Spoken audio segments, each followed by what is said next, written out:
ბიზნეს მედია საქართველო. წარმოგიდგენთ.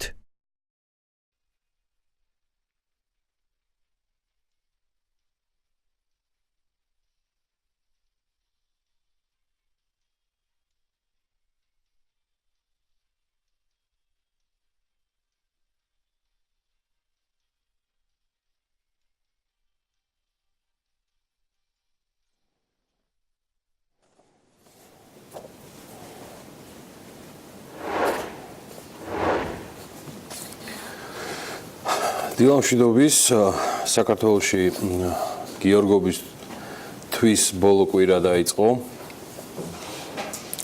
წინა კვირა უმძიმესი გამოდგა. სრულად საქართველოს გლოვობს 12 ოჯახთან ერთად სპეცოპერაციის შედეგად გარდაცვლილი სპეცრაზმელის ვანო გოლაშვილს და სასტუმრო ლეოგრანჩი გაჩენილი ხანძრის შედეგად დაღუპულ 11 ადამიანს. მიუხედავად საყოველთაო გლოვის დღისა, არ არსებობს სიტყვები, რომელიც ანუგეშებს ამ ოჯახებს სხვერპლს, რომელიც მათ და ქვეყანამ გაიღეს. ტელეპიროლის და ბიზნეს მედია საქართველოს სახელით კიდევ ერთხელ უსამძიმრებ დაღუპულთა ოჯახებს. ეს უმძიმესი ხვედრია. ეს სრულად საქართველოს არის თანამოზიარე ამ ოჯახების განცდებისა და ცრემლისა. დღეს საქართველოს მორიგად გლოვობს.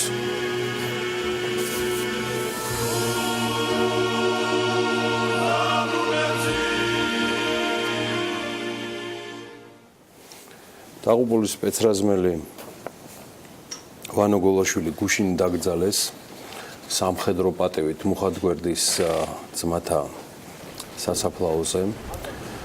კიდევ ერთხელ ჩვენი სამძიმარი ვანოს ოჯახს და სრულად საქართველოს მის მხედრობას. ეს უმძიმესი დღე, როცა იმდინარეობდა სპეცოპერაცია, არაფრით მოასწავებდა გაცილებით მასშტაბურ ტრაგედიას, რომელიც აჭარის დედაქალაქის ერთ-ერთ გამორჩეულ სასტუმრო კომპლექსში მოხდა. ისმის მთავარი კითხვა, რამდენად შეიძლებოდა ამ საფრთხის და ტრაგედიის თავიდან აცილება, იყო თუ არა გამართული ინფრასტრუქტურა სასტუმრო ლეოგრანჩი, რომელიცშიც 100 მილიონ ლარზე მეტია ინვესტირებული და იგი თურქ ბიზნესმენებს ეკუთვნის.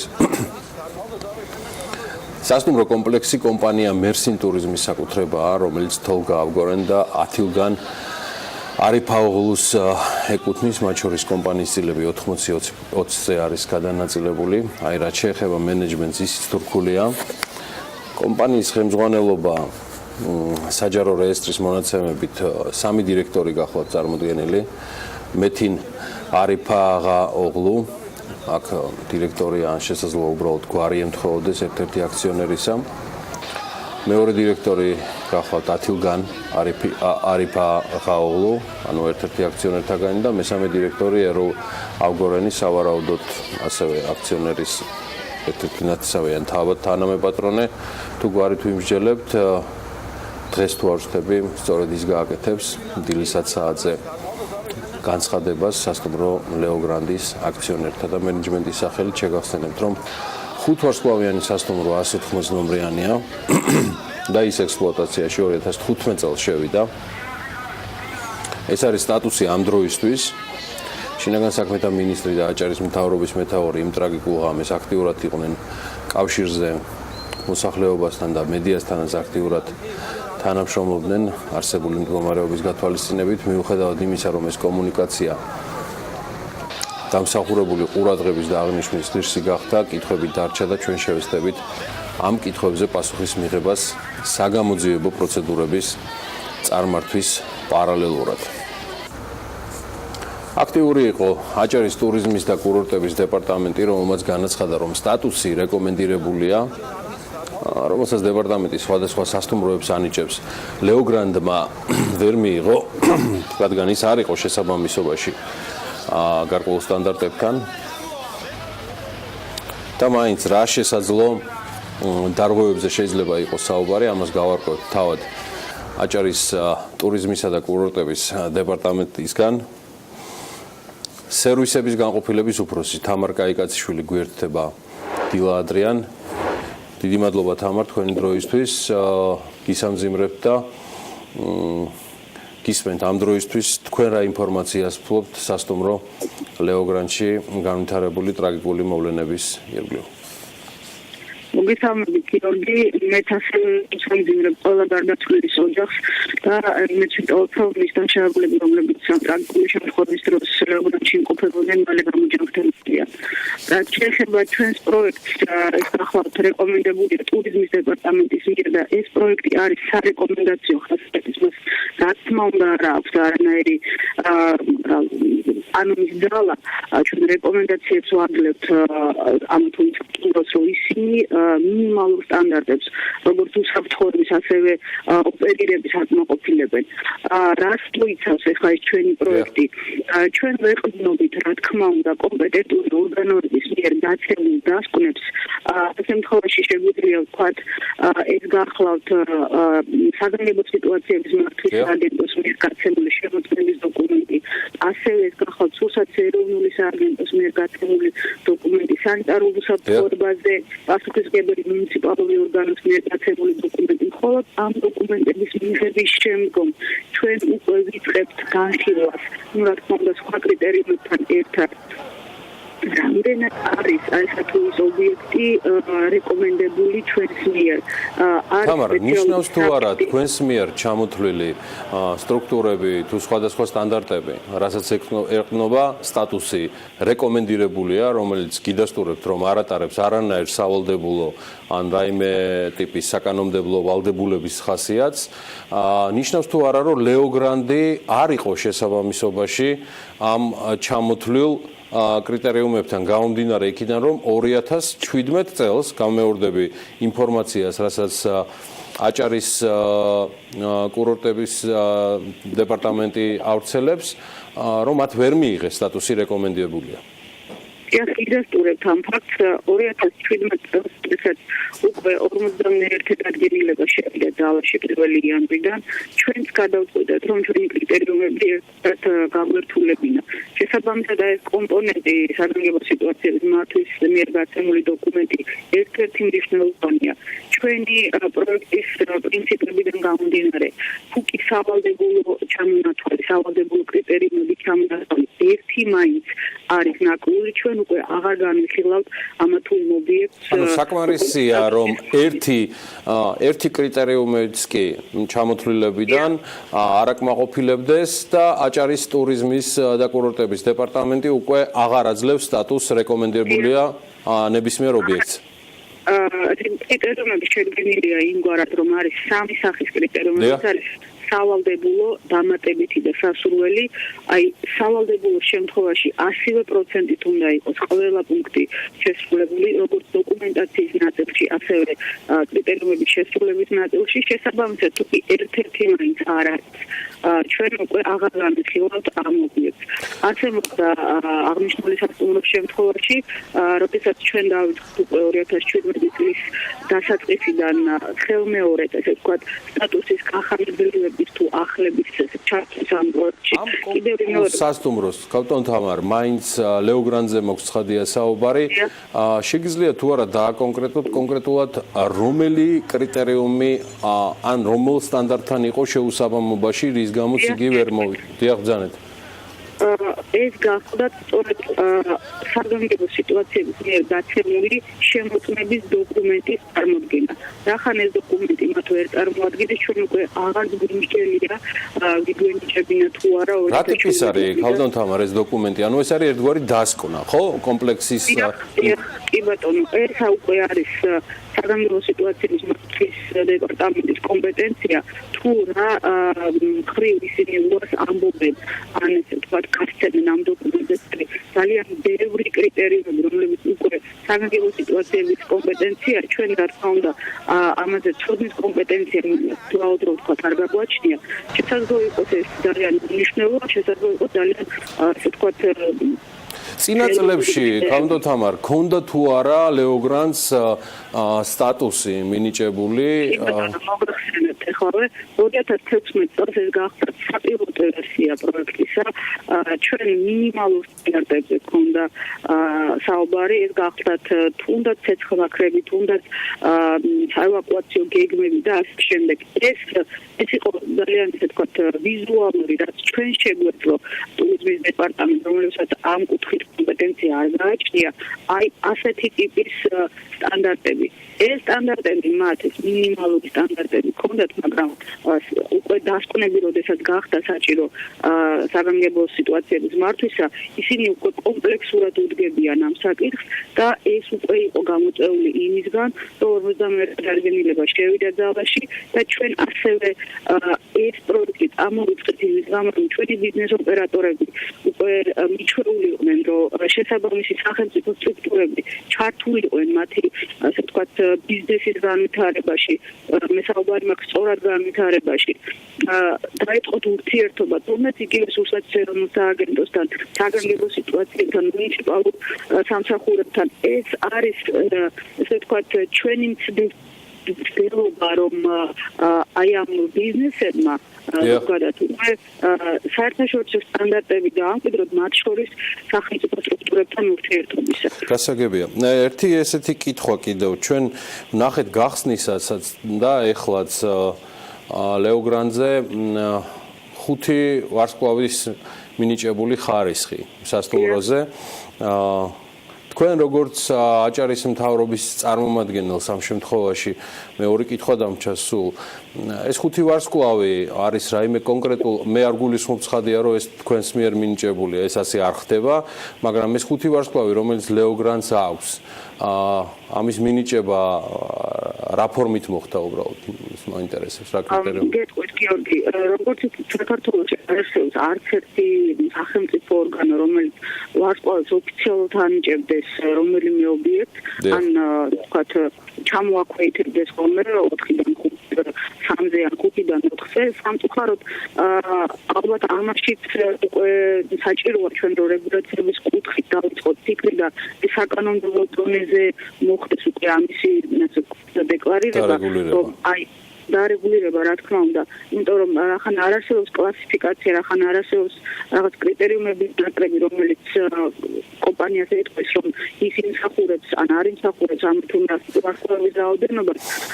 აქედან გამომდინარე, რომ თვითონ ახლა ეს კანონით არეგულირდება, ნებისმიერი კომპანიის წარმომადგენელს მე საუბარი მაქვს განთავსების ობიექტებზე, მათ თვითონ შეუძლიათ, რომ აი და ეს ამ შემთხვევაში თვითონ არის გადაწყვეტილი სტანდარტი, დიახარი, რომელიმე საერთაშორისო სტანდარტი მინუსა და გონთავენთი სასტუმროს სერვისებსაც თქვენ რომ თქვენი სასტუმრო არის 4, 5, 3 ან რამდენიმე ვარსკვლავი. თამარ და ბოლო კითხვა, ეს არ ეხება ცხადია ამ ტრაგიკულ მოვლენებს და არც ლეოგრანს, მაგრამ თქვენი პოზიციიდან გამომდინარე, იმ ბექგრაუნდიდან გამომდინარე, როგორც თქვენ ამ სექტორში ბრძანდებით წარმოდგენილი, ჯერ კერძო სექტორში და ეხლა საჯაროში ხართ, შეგიძლიათ თუ არა დამიდასტუროთ სოფლიო პრაქტიკიდან გამომდინარე, არსებობს თუ არა 5-ზე მეტი ვარსკვლავი სასტუმროზე, ანუ ეს ეგრეთ წოდებული 7 ვარსკვლავიანი თუ 7+, ეს მაინც პიარის ნაწილია თუ რეალური ხარისხის განსაზღვრელია?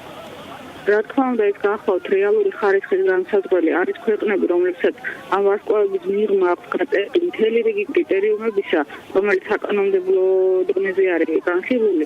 შესაბამისად, მე კიდევ ერთხელ ვიტყვი, რომ თითოეული ვარსკვლავის უკან დგას მთელი კომპლექსი. ჩართული არის ძალიან ბევრი უწყება, რომელიც და ეს ვარსკვლავი შეიძლება იყოს 5-ზე მეტი. რა თქმა უნდა, შესაძლებელია, რატომაც არა, 5 ვარსკვლავის კრიტერიუმები, რაც გახლავთ, იმაზე მეტია უკვე სასტუმროში წარმოდგენილი, ეს უკვე იქნება 5-ზე, რა თქმა უნდა, 1-2-ით და შესაბამისად. მადლობა თამარ კაიკაციშვილს, ჩვენ მთელი ამ დღეების განმავლობაში აუცილებლად ვიქნებით კავშირზე აჭარის ტურიზმისა და კურორტების დეპარტამენტთან. ჩვენთან დილა ადრიან საუბრობდა ამ დეპარტამენტის სერვისების განვითარების განყოფილების უფროსი. მინდა გითხრათ, რომ ამასობაში არც ლეოგრანდის წარმომადგენლები დუმდნენ, სასტუმროს მეპატრონეთა წარმომადგენელი ჯერ კიდევ შაბათ-კვირას აცხადებდა, რომ აქტიურად ითანამშრომლებდნენ გამოძიებასთან და მაინც რასთან გვაქვს საქმე. აქვს თუ არა ლეოგრანდის მეპატრონეებს საკუთარი ვერსია, რა გახდა ტრაგედიის მიზეზი, დაუდევრობა, ტექნიკური გაუმართავობა, პანიკა თუ შესაბამისი პროცედურების არ ცოდნა. კითხვები ძალიან ბევრია და მოდი ლეო გრანდის წარმომადგენელს და მათ ადვოკატს კახა წერეთელს გავესაუბროთ. ბატონ კახა, დილა მშვიდობის, გმადლობთ თქვენი დროისთვის და ასევე მიიღეთ ჩვენი გულწრფელი სამძიმარი. ეს უმძიმესი პერიოდია თქვენთვისაც. ნამდვილად ეგრეა, მე კვლავ მინდა სამძიმრო გარდაცვლილთა ოჯახებს და მერწმუნეთ, რომ ისეთივე ინტერესით ელოდება გამოძიების შედეგებს კომპანიის მეპატრონეები და მენეჯმენტი, როგორც მთელი საზოგადოება. ლეო გრანდის ერთ-ერთი მეპატრონე თუ დირექტორი, შემისწორეთ ბატონ კახა, თუ შემეშალა, დღეს 2-20 საათში გააკეთებს განცხადებას, ასეა? დიახ, ეგრეა ნამდვილად ის გახლავთ მეპატრონეზე და დირექტორის საუბარია ეროლ გორენზე. დიახ. ეს განცხადება იქნება უკვე ლეო გრანდის ოფიციალური პოზიცია, მე როგორც მივხვდი ამ პროცესებთან მიმართებაში, რასაც ბოლო 2 დღეა პირადად თქვენ აჟღერებთ თითქმის ყველა მედიით. დიახ. ამ ეტაპისთვის თქვენ რა ინფორმაციას ფლობთ? მე რამდენადაც ვარ საქმის კურსში, მიმდინარეობს საგამოძიებო პროცედურები, იკითხება მათ შორის ლეო გრანდის თანამშრომლები, რა ეტაპზეა სტატუსი კერძო მეპატრონის გადმოსახედიდან, ანუ თქვენ როგორ აფასებთ მას? რაიმე განსაკუთრებული ინფორმაცია იმასთან დაკავშირებით თუ რა მოხდა არ გააჩნია არც სასტუმროს ადმინისტრაციას და მესაკუთრეებს, ვინაიდან მათთვისაც გაუკვეველია ბევრი რამ იგივე ხანდრის აი ამ დაკვამლიანების გავრცელება როგორ მოხდა რა მიზეზები იქნა. შესაბამისად თავიდანვე დაფიქსირებული იყო რომ აქტიურად თანამშრომლობენ გამოძიებასთან, რაც გამოიხატება იმაში, რომ ჩვენ ვასვით ნებისმიერ ინფორმაციას, ნებისმიერ დოკუმენტებს დაწყებული ვიდეო ჩანაწერებით, დავთავრებული მოხმეთა გამოკითხვებით, დოკუმენტებით და ასე შემდეგ. ანუ მიმდინარეობს აქტიური თანამშრომლობის პროცესი, ბატონ კახა, ხო? ამ ეტაპზე. ბუნებრივია, ჩვენ მიგვაჩნია, რომ აქ არ არის ისე, რომ ვინმე იძიებს საქმეს ლეო გრანდის სასტუმროს წინააღმდეგ და ჩვენ უნდა ვიყოთ რაღაც დაცვის პოზაში და ასე შემდეგ. ჩვენ მიგვაჩნია, რომ ერთობლივად ვაწარმოებთ ამ გამოძიებას, მათ შორის სასტუმროს კოლექტივით და შედეგებით უნდა შევხსენოთ ერთობლივად და თუ ვინმე სასულიერობის საკითხი დადგება, ეხლა მერწმუნეთ არავინ თავს არ არის სასულიერო. აქვს თუ არა ლეო გრანს, ან იგივე თუნდაც ეროლ ავგორენს, ან რაღაცა დონის ეჭვები, რა შეიძლებოდა ყოფილიყო ამ ყველაფრის მიზეზი, თქვათ იგივე იმ 3-4 მიზეზიდან, რაც ვიდრე თქვენთან კავშირზე გამოვიდოდი, რაც მე ჩამოვთვალე. სასტუმროს მეპატრონეებს მიაჩნდათ აი ამ ტრაგიკული მომენტის განვითარებამდე, რომ უსაფრთხოების წესები იყო სათანადოდ რეგულირებული. რა თქმა უნდა, იყო განსხვავებული შენიშვნები ეს საკითხთან დაკავშირებით, იგივე ინსტრუქციების ქართულ ენაზე კონასთან დაკავშირებით, მაგრამ ეს ახლა ამხელა ორგანიზაციაში, ნებისმიერ ორგანიზაციაში გარკვეული შენიშვნები ყოველთვის არსებობს, რომლებიც უნდა გამოსწორდეს. მაგრამ თვითონის ტექნოლოგიები, რომლებიც სასტუმროში იყო დამონტაჟებული, თვითონის აპარატურა, წამყვანი კომპანიების მიერ, წამყვანი მსოფლიო ბრენდების მიერ ამ დოკუმენტებს ბუნებრივია გამოძიებას მიწოდებულია და სრულად მივახვდით, აძლევდა კომპანიას იმის ფიქრის საფუძველს, რომ უზრუნველყოფილი იყო სახალხო უსაფრთხოება. სამწუხაროდ დავრწმუნდით ყველანი, რომ ესე არ ყოფილა. შესაბამისად, რა დასკვნებით იქნება რომ კომპანიას გამოიტანს, რა თქმა უნდა, აქედან შესაბამის ანალიზი გააკეთებს და ყველაფერი იქნება გამოსული. ბატონ კახა, ამოღებულია თუ არა გამოძიების მიერ რაიმე ტიპის ვიდეო ჩანაწერები შიდა კამერებიდან, შეგიძლიათ თუ არა ეს დამიდასტუროთ?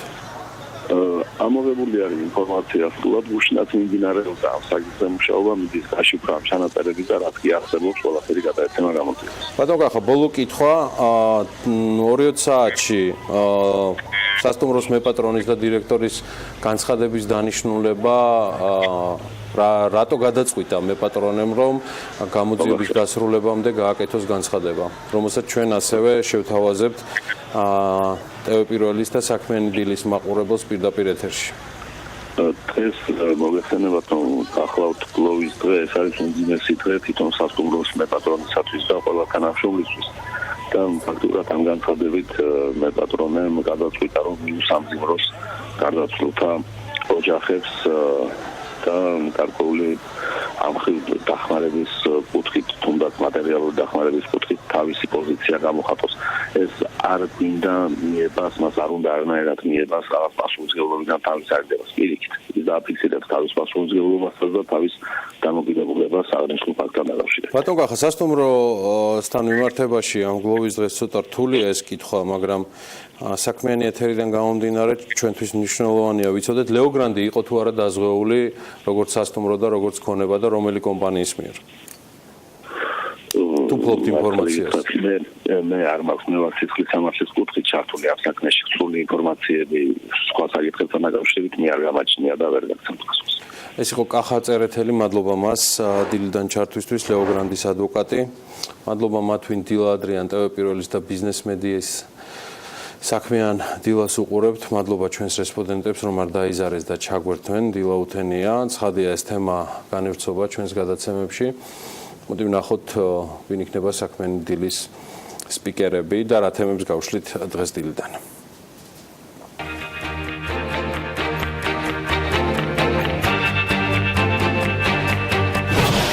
27 ნოემბერს დილას საქმიანად ბიზნეს მედია საქართველოს გუნდის წევრებთან ერთად იწყებენ. თამარ კაიკაციშვილი, აჭარის ტურიზმის და კურორტების დეპარტამენტის სერვისების განვითარების განყოფილების უფროსი, კახა წერეთელი, ლეოგრანდის ადვოკატი, მამუკა ბერძენიშვილი, ტურიზმის ინსტიტუტის აღმასრულებელი დირექტორი, თეუნე ჯულუხიძე, არბაითერ სამარიტერ გუნდის კატასტროფის რისკის შემცირების პროგრამის კოორდინატორი, დიმიტრი მხეიძე, მშენებლობის ინსპექტირების აკრედიტებულ პირთა ასოციაციის გამგეობის თავმჯდომარე, იბა დავითაია, სრულად ჰოლდინგის მმართველი პარტნიორი და ელინე ჩომახიძის სტუმარი დავით ებრალიძე, საქართველოს ადვოკატთა ასოციაციის თავმჯდომარეობის კანდიდატი.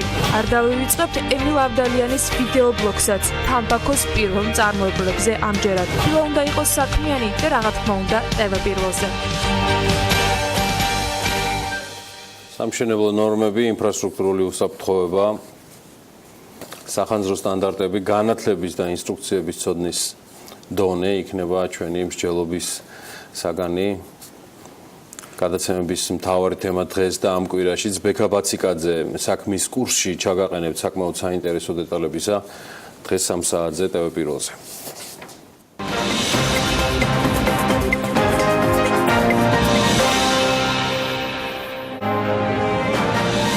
გაინტენსივობით მოწმდება საქართველოში სასტუმროები და რა მოთხოვნებს უნდა იცავდეს კერძო სექტორი მშენებლობის დროს. ყველა მხარე საქმის კურსში.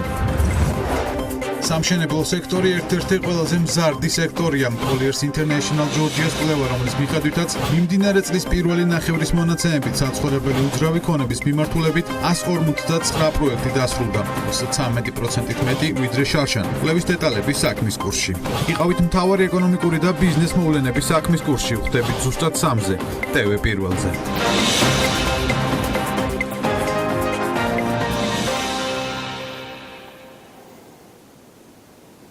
Fitch Rating-მა საქართველოს რკინიგზას რეიტინგი დაუდასტურა, კომპანიის გრძელვადიანი რეიტინგი B+ დონით განისაზღვრა პროგნოზით სტაბილური.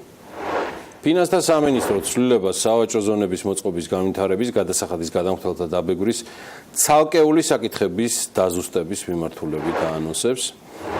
კარჯი ახალ კამპანიას იწყებს წინა საახალწლოდ 400 მილიონამდე ლარის ქართულ პროდუქციაში. დახარჯვის სტიმულირების მიზნით მოძრაობა დეკემბრის ტრადიციულ 30 დღიან გამოწვევას 1 დეკემბრიდან დაიწყებს. ეკონომიკურად აქტიური კვირა იწყება თბილისის აბრეშუმის გზის ფორუმში. მონაწილეობის მისაღებად თბილისის მსოფლიოს 34 ქვეყნის უმაღლესი თანამდებობის პირები ესტუმრებიან, მათ შორის არიან მოლდოვის პრემიერ-მინისტრი პაվել ფილიპი, უკრაინის პრემიერ-მინისტრი ვოლოდიმირ გროისმანი, სლოვენიის ვიცე-პრემიერი კარლ ერიავეცი.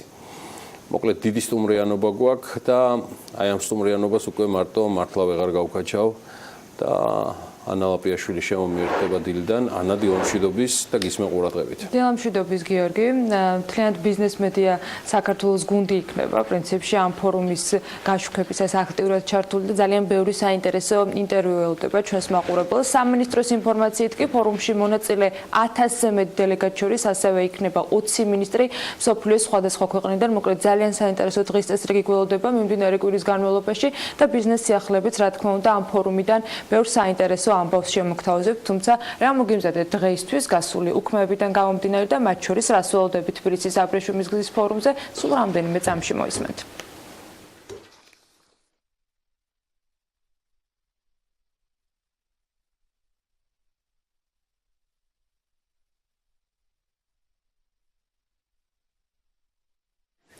ფორუმს ხვალ პრემიერ-მინისტრი გახსნის. თბილისის აბრეშუმის გზის ფორუმი აზიასა და ევროპას შორის ეკონომიკური, პოლიტიკური და კულტურული კავშირების გაღრმავების მნიშვნელოვანი შესაძლებლობა იქნება. ის მიზნად ისახავს შექმნას და დააკავშიროს სადისკუსიო პლატფორმა, სადაც აბრეშუმის გზის ინიციატივის ქვეყნების, საერთაშორისო ორგანიზაციებისა და კერძო სექტორის წარმომადგენლები განიხილავენ თანამშრომლობის გაღრმავების პერსპექტივას და კავშირებს საერთაშორისო და რეგიონული ვაჭრობის სფეროში. ამ ფორუმის ფარგლებში განხილული იქნება ისეთი საკითხები, როგორიც არის მათ შორის ვაჭრობის ხელშეწყობა, ელექტრონული კომერციის განვითარება, ციფრული კავშირები, სატრანსპორტო ინფრასტრუქტურა, ენერგეტიკის სფეროში, რეგიონთა შორის შესაძლებლობები და ქვეყნის საინვესტიციო პოტენციალი. Fitch Ratings-მა კი საქართველოს რკინიგზას რეიტინგი დაუდასტურა. კომპანიის გრძელვადიანი რეიტინგი B+ დონით არის განსაზღვრული პროგნოზით სტაბილური. Fitch აცხადებს, რომ არ ელოდება უახლოეს პერიოდში კომპანიის იურიდიული სტატუსის ცვლილებას და აღნიშნავს, რომ არსებობს გეგმა კომპანიის 25%-ის პრივატიზაციის, თუმცა ნაკლებ მოსალოდნელია, რომ ეს პროცესი 2020 წლამდე განხორციელდეს. ასევე მიუთითებს, რომ 2020 წლისათვის საქართველოს რკინიგზას მოუწევს დააკმაყოფილოს ევროკავშირის დირექტივები, რაც ითვალისწინებს ინფრასტრუქტურის ნაწილის განცალკევებას. Fitch-ის პრეს-რელიზში აღნიშნულია, რომ საქართველოს რკინიგზა აზერბაიჯანის რკინიგზასთან ერთად არის Europe-Caucasus-Asia's დერეფნის მთავარი შემადგენელი ნაწილი და ის არის უმთავრესი ინსტრუმენტი საქართველოსთვის მიიღოს მოგება ახალი აბრეშუმის გზის პროექტიდან. შეფასებისას Fitch-მა ასევე მიუთითა, რომ საჭიროების შემთხვევაში რკინიგზას სახელმწიფოს მხარდაჭერა აქვს. ქვეყნის ყველაზე დიდი პორტის გასაძლიერებლად და უკეთესი სერვისის მისაწოდებლად ფოთის საზღვაო ნავსადგურმა უფრო ძლიერი და მანევრირებადი სალოცმანო კატარღა შეიძინა. პორტის ადმინისტრაციის ინფორმაციით შესყიდვის ხელშეკრულება გაფორმებულია და ახალ სალოცმანო კატარღას ნავსადგური 2018 წლის თებერვალში მიიღებს. წინა კვირას ნავსადგურში მერსკის შვილობილი კომპანიის სვიცერის ახალი ACD ბუქსირი სიმსონი ჩამოვიდა, მეორე ბუქსირი კი პორტს 2018 წლის პირველ კვარტალში დაემატება. ეს ყველაფერი წინასწარი პროგნოზით გააუმჯობესებს ცუდი ამიტის პირობებში მუშაობას და შემოსავლის არხში ნავიგაციას. ფინანსთა მინისტრმა დამსაქმებელთა ასოციაციის წევრებს საგადასახადო კოდექსში დაგეგმილი ცვლილებები გააცნო. სამინისტროში აღნიშნავენ, რომ ცვლილებათა ახალი პაკეტი ბიზნეს გარემოს გაუმჯობესების და გამარტივებისათვის შემუშავდა. ეს ცვლილებები ქვეყანაში არსებული მაკროეკონომიკური მდგომარეობა, ასევე დამატებული ღირებულების გადასახადის ზედმეტობის დაბრუნების ავტომატიზებული სისტემის დანერგვის შესახებ რეფორმას გულისხმობს და მამუკა ბახტაძე მოადგილეებთან ერთად წარადგინა. კანონპროექტი ითვალისწინებს კაპიტალის ბაზრის განვითარების ხელშეწყობასთან ერთად ევროკავშირთან გაფორმებული ასოცირების შესახებ შეთანხმების ფარგლებში საქართველოს მიერ აღებული ვალდებულების შესრულებას და გადამხდელთა დაბეგრის ცალკეული საკითხების დაზუსტებასაც. ცვლილებათა პაკეტში განსაკუთრებით მნიშვნელოვანი კაპიტალის ბაზრის განვითარებისათვის მომზადებული ცვლილებებია, რომელიც შემუშავებულია საერთაშორისო სავალუტო ფონდის ექსპერტების მონაწილეობით მსოფლიოში არსებულ საუკეთესო პრაქტიკაზე დაყრდნობით.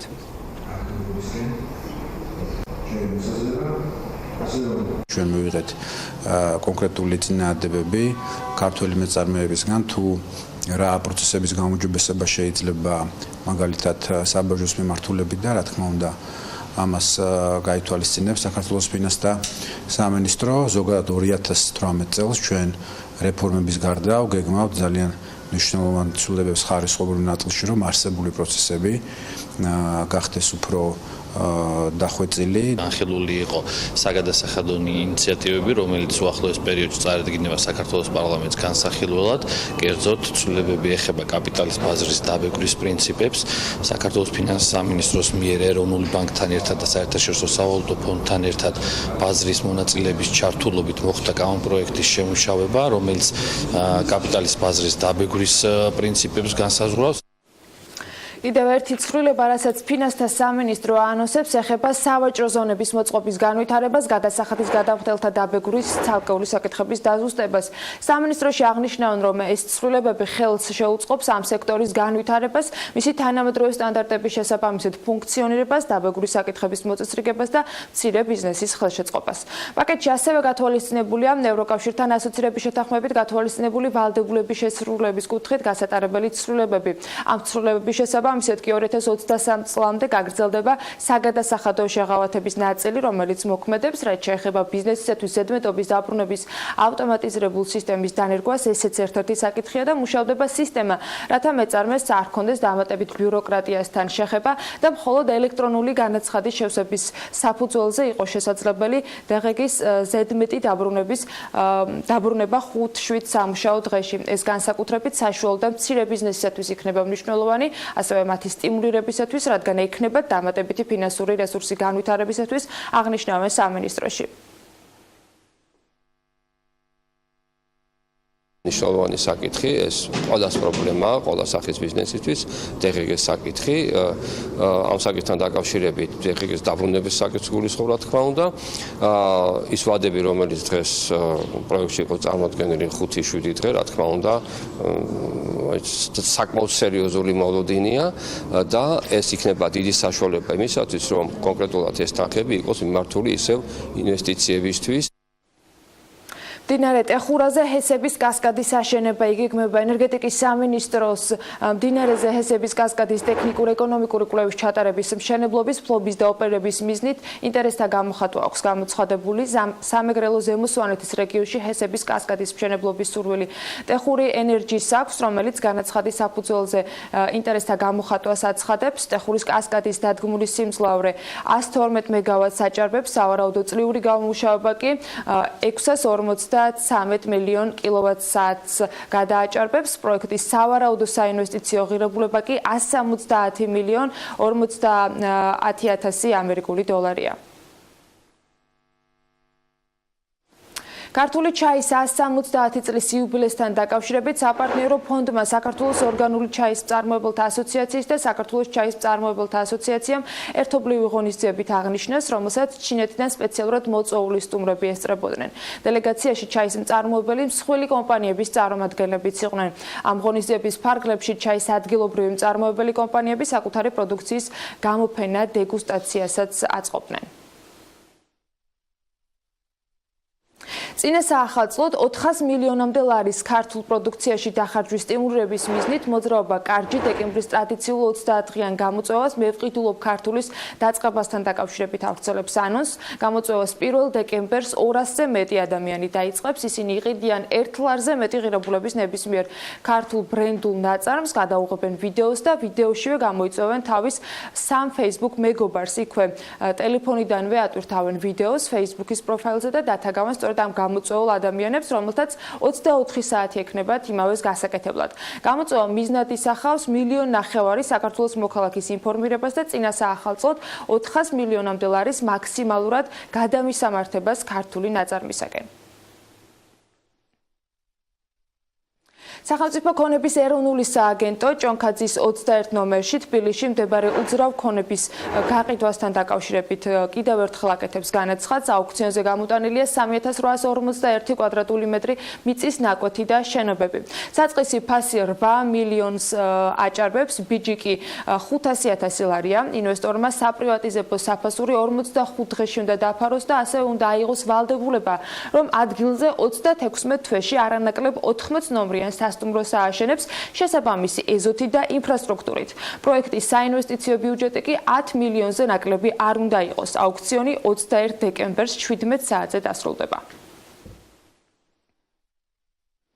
Axis Towers მინის კოშკის რკინა-ბეტონის კარკასის სამუშაოები კი დასრულებულია, ჩაისხა ბოლო ტექნიკური სართული, ამასთანავე დაიწყო მინის კოშკის შემოსვა და მალე საბოლოო სახეს მიიღებს. Axis Towers-ის არქიტექტურული კონცეფცია საქართველოსთვის უნიკალურია და ის იდენტურია ტყუპით სადარჩენები, რომელიც შენდება ყოველი სართული 2 გრადუსით ტრიალებს ღერძის გარშემო, რაც საერთო ჯამში შენობების მოძრაობის და კოშკების ერთმანეთის საწინააღმდეგო ბრუნვის ილუზიას ქმნის.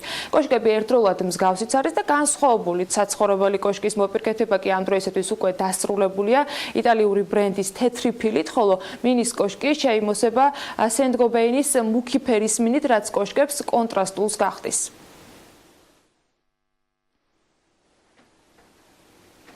Այս ამბები იყო ბიზნესი ახლებების პირველ ნაწილში, წინ გველოდება უკვე სავალტო მიმოხილვა, რომელსაც გიორგი გაგვეცნობს.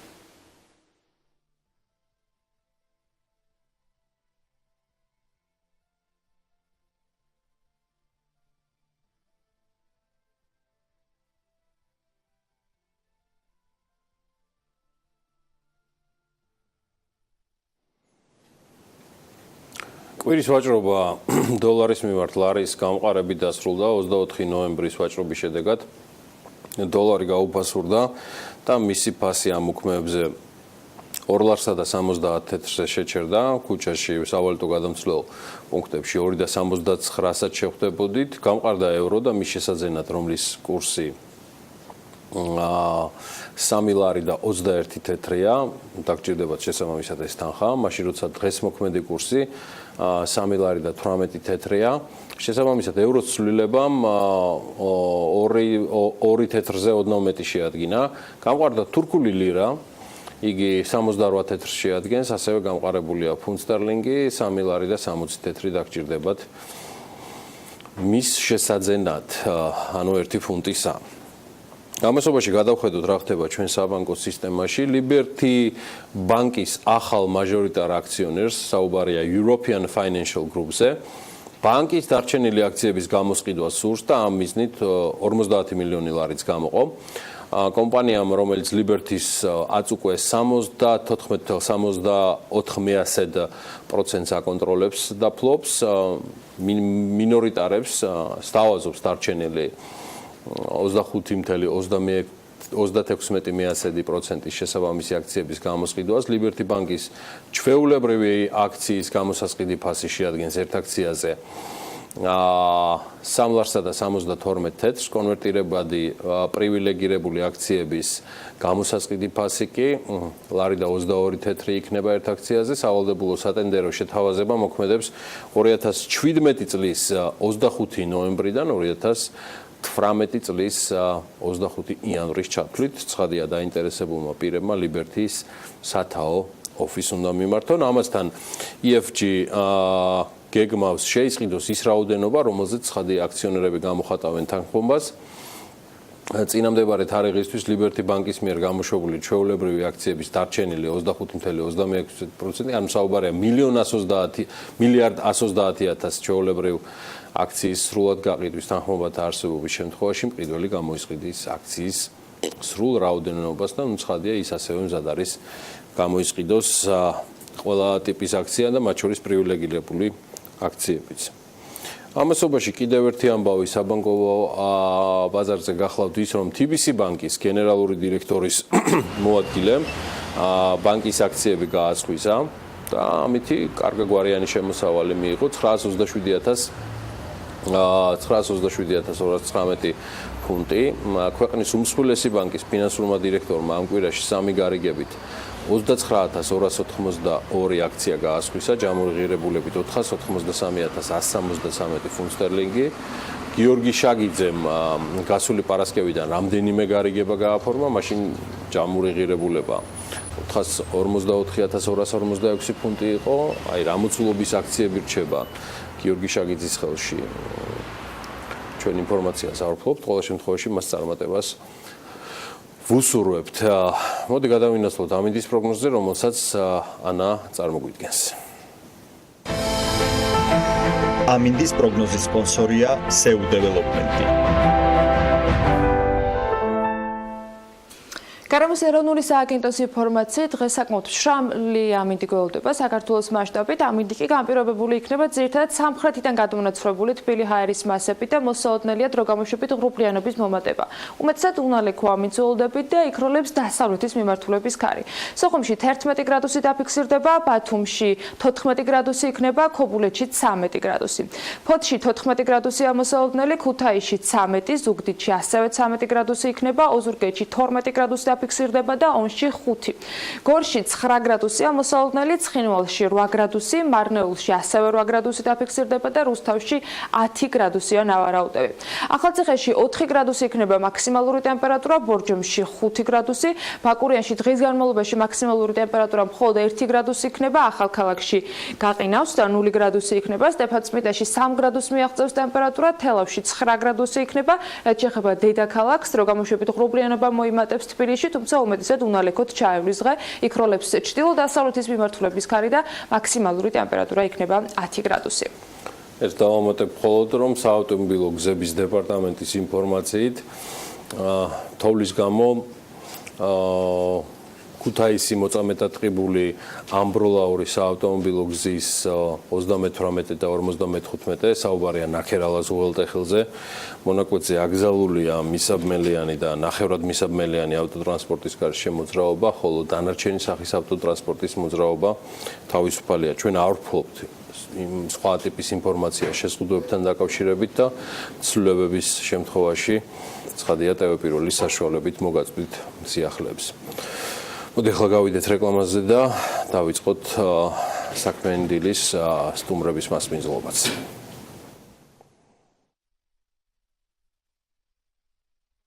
საქართველოს ისეთ რეგიონში მდებარეობს, სადაც მაღალია მიწისძვრის, წყალდიდობის, მეწყერის, ზვავის და გვალვების რისკი და რომლებიც დიდ გავლენას ახდენენ ადგილობრივების სიცოცხლეზე და საზოგადოების მოწყვლადი ნაწილის სიცოცხლის უნარიანობაზე. ეს ყველაფერი გლობალური კლიმატის ცვლილების ნაწილია, რომელმაც გაზარდა საფრთხის წინაშე ხარისხი და შედეგი მთელ მსოფლიოში. თუმცა საფრთხე მხოლოდ მაშინ იქცევა კატასტროფად, როდესაც საზოგადოება ამ გამოწვევებს ვერ უმკლავდება და ვერ ახერხებს, რომ წინასწარ გქონდეს ინფორმაცია მასთან დაკავშირებით.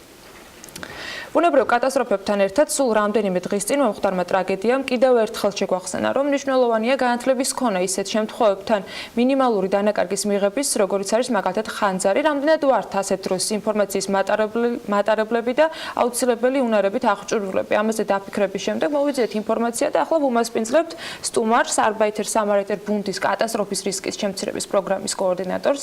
ABC-ის ერთ-ერთი პრიორიტეტი ამ შემთხვევაში გახლავთ ის, რომ ინდივიდუალობისა და საზოგადოების მომზადება მოხდეს, რათა იყვნენ უკეთ აღჭურვილები საფრთხეებისა და მოსაოდნელი კატასტროფების წინაშე. თეონა ჯულხაძე არის ჩვენთან ერთად საქმიანი დილის სტუდიაში. მოგესალმებით, თეონა. მადლობა იმისთვის, რომ ხართ ჩვენთან ერთად. რამდენად შესაძლებელი არის და რამდენად საჭიროება დგას სწავლების ისეთი კატასტროფების შემთხვევებისას, როგორ უნდა მოვიქცეთ, როგორიც არის მაგალითად მიწისძვრა, ამ შემთხვევაში ხანძარი, რომელზეც ჩვენ ვსაუბრობთ და ასე შემდეგ. რამდენად ერთი და იგივე შეიძლება იყოს ინსტრუქტაჟი ამ ყველაფრისათვის. მოგესალმებით კიდევ ერთხელ, ძალიან დიდი მადლობა რომ საუბრობთ ამ თემაზე. პირველ რიგში მინდა მიუსამძიმრო დაღუპულების ოჯახებს და ხაზი გაუსვა იმ ფაქტს, რომ მიუხედავად იმისა, რაოდენ ბევრი სტანდარტიც ან რეგულაციაც არ უნდა შეიქმნას ქვეყანაში, საგანმანათლებლო კომპონენტის აუცილებლობა ეს არის ძალიან მნიშვნელოვანი და პრინციპში რამდენიმე დღის წინ ბათუმში მომხდარმა ამ ფაქტმა ეს ყველაფერი ცხადყო კიდეც.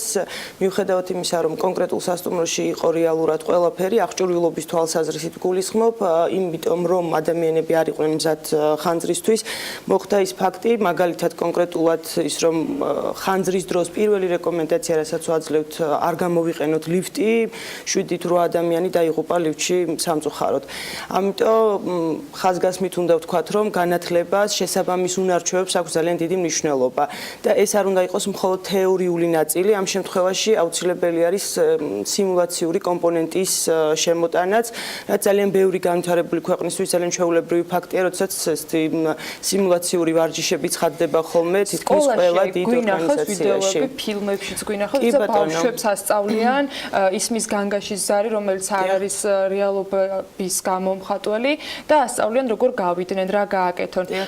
ამ შემთხვევაში ალბათ არ გამოდგება დილის ეთერი და მithumetes სატელევიზიო ეთერი მსგავსი, თქვათ, განათლების მისაღებად, მაგრამ მაინც მცირეოდენი ინსტრუქტაჟისთვის რა შეიძლება იყოს პირველადი, თქვათ, აუცილებლად გასათვალისწინებელი მოთხოვნები, თუ კი ასეთ სიტუაციაში აღმოჩნდებით? მოდით ასე ვთქვათ, ჩვენი ორგანიზაცია დაკავებულია იმით, რომ საგანმანათლებლო, ასე ვთქვათ, კომპონენტი გააძლიეროს, დაწყებული საბავშვო ბაღებიდან დამთავრებული უმაღლესი სასწავლებლებით, მათ შორის 6 სახელმწიფო უნივერსიტეტში დაინერგა უკვე კატასტროფის რისკის შემცირების კურსი. რაც შეეხება ყველაზე მნიშვნელოვან რჩევებს, რა შეიძლება გავაკეთოთ და მოდით ხანძარზე ვისაუბრებ, ამ შემთხვევაში უფრო აქტუალური ეს თემა ალბათ.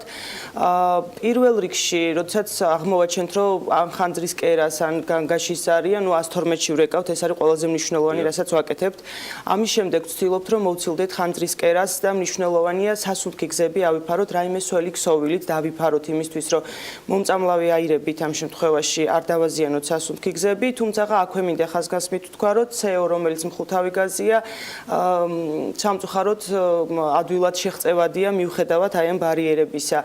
ამასთანავე ძალიან მნიშვნელოვანია გადავინაცვლოთ დაბალზე, ანუ იატაკზე 30 სანტიმეტრ სიმაღლეზე, ვინაიდან ჟანგბადი ბევრად უფრო მეტია ამ სიმაღლეზე და მაქსიმალურად, ასე ვთქვათ, მანამ სანამ მაშველები მოვლენ და მეხანძრეები დავიცვათ თავი და პრინციპში რაც კარგი სწორი ქმედება იყო ამ შემთხვევაში სასტუმროს მობინადრეების მხრიდან, გახლავთ ის, რომ აივანზე გამოვიდნენ. კი ბატონო, ეს ერთადერთი გამოსავალი იყო და არის სარგებლეს ვთქვათ დაკვამლიანებული კიბეებით და ასე შემდეგ, იმიტომ რომ ფაქტიურად იქ გადარჩენის შანსი იქნებოდა აბსოლუტურად ნული. ნუ ის რომ ლიფტით არ ვსარგებლობთ, ეს არის პირველი, რასაც ასწავლით. თეონა, ნიშნავს თუ არა, რომ განათლების დაბალი დონე ინსტრუქციების არ ცოდნა. ისეთ სიტუაციებში, რომელიც მერტო აშოროს ყველას, არასდროს ადგილი ქონდა იგივე ლეო გრანჩი, მიუხედავად იმისა, რომ აბსოლუტურად სწორად ბრძანებთ. ეს არის 100 მილიონიანი სასტუმრო, რომელიც უმაღლესი ტექნიკით არის აღჭურვილი. შესაძლოა და ხშირად ვიღებთ ისეთ პანიკურ სიტუაციებს და განათლების შემთხვევაში ეს პანიკური სიტუაციები შეიძლება მინიმუმამდეც დავიდეს. კი ბატონო. გეთანხმებით აბსოლუტურად რეალურად, როდესაც ადამიანები ერთი და იგივე, ასე ვთქვათ, აქტივობას ახორციელებენ ძალიან ბევრჯერ, მაგალითად კვირაში ერთხელ, ეს იმდენად ჩვეულებრივ მოვლენად იქცევა მათთვის, პანიკის, ასე ვთქვათ, დონე მაქსიმალურად დადის დაბლა. და საშუალებას აძლევს ადამიანებს რეალურ სიტუაციაში ნაკლები მსხვერპლი მოყვეს. რეალურად სტატისტიკურად რო ავიღოთ, პანიკის დროს დაღუპულთა რაოდენობა ბევრად უფრო მეტია, ვიდრე უშუალოდ თქვა კატასტროფის შედეგად მიყენებული ზიანით დაღუპული ადამიანების. ანუ აი ეს იგივე ჭყლეტვაში მაგალითად მიწისძვრის დროს, ხო, ძალიან დიდი მნიშვნელობა აქვს პანიკის, ასე ვთქვათ, მინიმიზაციას. თუ კი ეს არ მოხდა სპეციალური სწავლებების საშუალებით, ძალიან რთულია რეალურად მხოლოდ თეორიული კონტექსტით ამ ყველაფრის მიღწევა. როცა საზოგადოება არ არის მომართული ამ ტიპის განათლების მისაღებად, ეს ჩემი მოსაზრებაა. დიახ. უნდა გახდეს თუ არა ამ ტიპის ინსტრუქტაჟები, ამ ტიპის განათლება სავალდებულო იმ მარტივი მიზეზის გამო, რომ ჩვენ ახალგაზრდა დამოუკიდებელი ქვეყანა ვართ, ჩვენ გვიყვარს და გვინდა რომ ვიყოთ განათლებული ერი, მაგრამ ეს ამას უფრო დეკლარირებთ, ვიდრე რეალობასთან გვაქვს საქმე. უშვებთ თუ არა იმ თემას, რომ პრევენციისთვის გამომდინარე იქიდან, რომ ფაქტიურად ესეთ შემთხვევასთან გვაქვს საქმე, რომ განათლების სისტემამ აღნიშნული თემატიკა უფრო სერიოზულად განიხილოს სავალდებულო დონეზე. კი ბატონო, მე არ მიყვარს ვალდებულებები, მაგრამ როცა ფატალურ შემთხვევებთან გვაქვს საქმე, უბრალოდ სხვა გამოსავალს ვერ ვხედავ. გეთანხმებით იმაში, რომ უსაფრთხოების კულტურა სამწუხაროდ ძალიან დაბალი გვაქვს, ასევე გეთანხმებით იმაში, რომ რაღაც გაგებით ეს უნდა იყოს სავალდებულო, მაგრამ არა მხოლოდ განათლების სისტემას უნდა მოვთხოვოთ, ასე ვთქვათ, ეს ყველაფერი ამ შემთხვევაში. იგივე მე ვფიქრობ, რომ კერძო კომპანიების მხრიდანაც უნდა იყოს დაინტერესება ისეთი, როგორიც არის სასტუმრო თუ ნებისმიერი სხვა დიდი მსგავსი ტიპის სტრუქტურები, სავაჭრო, სადაც თავშეყრის ადგილებია ამ შემთხვევაში, მათი ინტერესიც უნდა იყოს რეალურად, რომ იქ მყოფი ადამიანები იყვნენ დაცულები. მაგალითად ძალიან მარტივ მაგალითს გეტყვით, პირველი პრეცედენტი შეიქმნა საქართველოში, ემკვადრატსა მთავრობასა და ჩვენ ორგანიზაციას შორის გაფორმდა მემორანდუმი, რომლის საფუძველზეც ემკვადრატი უზრუნველყოფს მათი მაცხოვრებლების, ასე ვთქვათ, მზაობას კატასტროფების დროს, რაც არის პირველი პრეცედენტი და რა ფორმით ხდება? ეს ხდება ტრენინგების ფორმით, ასევე სიმულაციური ვარჯიშების ფორმით, მაგალითად 16 დეკემბერს გვაქვს ასე ვთქვათ დიდი სიმულაციური ვარჯიში, თამარაშვილის კომპლექსი არის ამ შემთხვევაში საპილოტე, მაგრამ ეს არის კარგი დასაწყისი და მე პრინციპში ნამდვილად კარგი მაგალითია და რა ვიცი მოუწოდებდი ყველა კომპანიას რომ მსგავსი ტიპის ნაბიჯები გადადგან ამ მიმართულებით. განათლების ეს ერთი არის ვთქვათ უკვე მაცხოვრებლების ან ასე ლოკალურად ვთქვათ რაღაცა გადამზადების ნაწილი. მეორე მხრივ თქვენი აქტივობა გასაგებია რომ რაღაც შედეგებს გამოიღებს და ეს დამოკიდებული არის მაინც კეთილ ნებაზე. განათლების სისტემაში რამდენად ხედავთ საჭიროებას რომ ეს იყოს ერთ-ერთი მიმართულება, ბაღები და სკოლები ვახსენეთ, რომელიც თავისთავად არის ის გარემო, სადაც ბავშვებს ნებისმიერ შემთხვევაში რაც არის მომზადებული იყოს მშობელი, რთულია ბავშვების მართვა ასეთ სიტუაციაში, როცა პანიკა შეიძლება იყოს. რამდენად ხედავთ საჭიროებას რომ განათლების ვთქვათ კუთხით სამინისტრო იყოს აქტიური და სკოლებში და ბაღებში იყოს ეს კურსები. ჩვენი ორგანიზაციის მხრიდან შემიძლია გითხრათ რომ მაგალითად თბილისის საბავშვო ბაღები, ისევე როგორც რეგიონის ბაღები, რამდენიმე რეგიონის ბაღი სრულად დაიფარა, რაც გულისხმობდა ამ მიმართულებით ტრენინგებს, კურიკულუმში, ასე ვთქვათ, ამ თემის ინტეგრირებას. შეიქმნა სისტემა, მაგალითად საგანგებო შტაბების ამოქმედო გეგმები, ანუ ბაღი არის სრულად მზად იმისთვის, რომ მსგავს სიტუაციაში შესაბამისად იმოქმედოს. რაც შეეხება სკოლებს, სამწუხაროდ ჩვენ სკოლებს ვერ ფარავთ, მაგრამ არის პარტნიორი ორგანიზაციები, რომლებიც ფარავენ სკოლებს, მაგრამ ვერ ვიტყვი რომ სრულად, თუმცა განათლების სამინისტროს აქვს იმის საშუალება და დღემდე ყველა კლასში სამწუხაროდ არა, მაგრამ რამდენიმე კლასში არის ინტეგრირებული კატასტროფის რისკის შემცირების სწავლება. რაც შეეხება უმაღლეს სასწავლებლებს, იქაც პრინციპში 6 უნივერსიტეტი ჩვენ დავფარეთ, სახელმწიფო უნივერსიტეტებზეა საუბარი. თუმცა ამას სჭირდება გარკვეული დრო, რომ მასშტაბები მოვიცვათ და ამას შესაბამისი რესურსი სჭირდება. მიღმა თუ ეს ნება და გამოხატული ფიქრობთ? სავალდებულოა პრინციპში სკოლებისთვის, სავალდებულოა ბაღებისთვის, მაგრამ იქ არის კომპონენტი, მაგალითად კერძო ბაღებს ვერ ვფარავთ, მაგალითად რაღაც რომ მოხდეს რეალურად საკმაოდ ბევრი კერძო ბაღი დაწესებულებებში ასეთი პრაქტიკა, იმიტომ რომ განსაკუთრებით არა, სავალდებულო როგორც ესეთი არა. მე ვიცი რომ ხდება მონიტორინგი, მაგალითად საგანგებო სიტუაციების სააგენტოს მხრიდან აძლევენ რეკომენდაციებს, მაგრამ ამ ტიპის სენსიტიური დაწესებულებები სწორედ საავადმყოფოები გეთანხმებით ალსახათ, მაგრამ მსგავსი რაღაც უბრალოდ არ არსებობს პრაქტიკაში. ერთადერთი შეიძლება ქონდოთ მცდელობა რაღაც თეორიული სწავლების, მაგრამ ეს სიმულაციური კომპონენტი რაც ძალიან მნიშვნელოვანია და ეს პროცენტულად რო გავყოთ რეალურად ვთქვათ 80% არის სიმულაციური კომპონენტი და 20%-ია რეალურად თეორია, იმიტომ რომ მარტო თეორიით ვერაფერს ვერ აღწევ. ფაქტია რომ ეს ძალიან დიდი ნიშაა, რომელიც ძალიან ბევრი საქმეა გეთანხმებით და რაღაც სისტემური მიდგომა საჭიროა იმისთვის, რომ ჩვენ პირადად ჩვენი ორგანიზაციაც გეგმავს თბილისის მასშტაბით, ოღონდ არა რეგიონების მასშტაბით სამწუხაროდ ამ ეტაპზე ვფიქრობთ ზუსტად აი ამ კომპონენტის შემოტანას, რომ მაქსიმალურად დავფაროთ და გავაფართოვოთ წრე და საზოგადოების ცნობიერება ავამაღლოთ ამ მიმართულებით. ურმესი მადლობა თეონა. მადლობა თქვენ რომ მოგზავნდით დილიდან თეონა ჯულუხაძე, Arbeiter Samariter Bundes ASB-ის კატასტროფის რისკის შემცირების პროგრამის კოორდინატორი იყო ჩვენთან ერთად. იცით ალბათ სიმბოლურიც არის რომ დღევანდელი მწუხრის და გლოვის დღე საქართველოს გამორჩეული მხედართმთავრის და პოლიტიკური საზოგადო მოღვაწის კონსტანტინე კოტე-აფხაზის დაბადების დღეს დაემთხვა. 1923 წლის 20 მაისს ვაკის პარკის ტერიტორიაზე თანამოაზრეებთან ერთად დახვრეტილი გენერალი აფხაზი სწორედ 1867 წლის 27 ნოემბერს დაიბადა.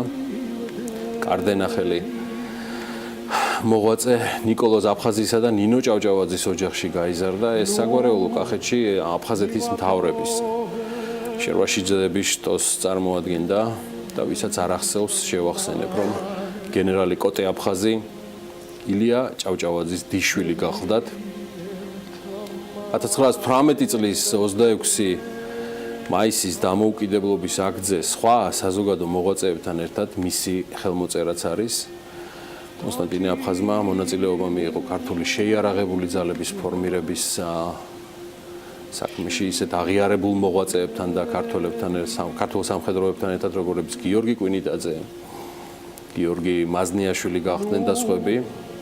საჩუქრის მის დროს დამუშავდა უმნიშვნელოვანესი კანონი საქართველოს შეიარაღებული ძალების შესახებ, რამაც ქართული რეგულარული არმიის დასაბამიც გახდათ. ამ კანონის მიღებიდან მალევე ქართულ რეგულარულ ჯარში 50,000-მდე მებრძოლი ირიცხებოდა. დიდება და მარადიული ხსოვნა ქართველ გმირებს.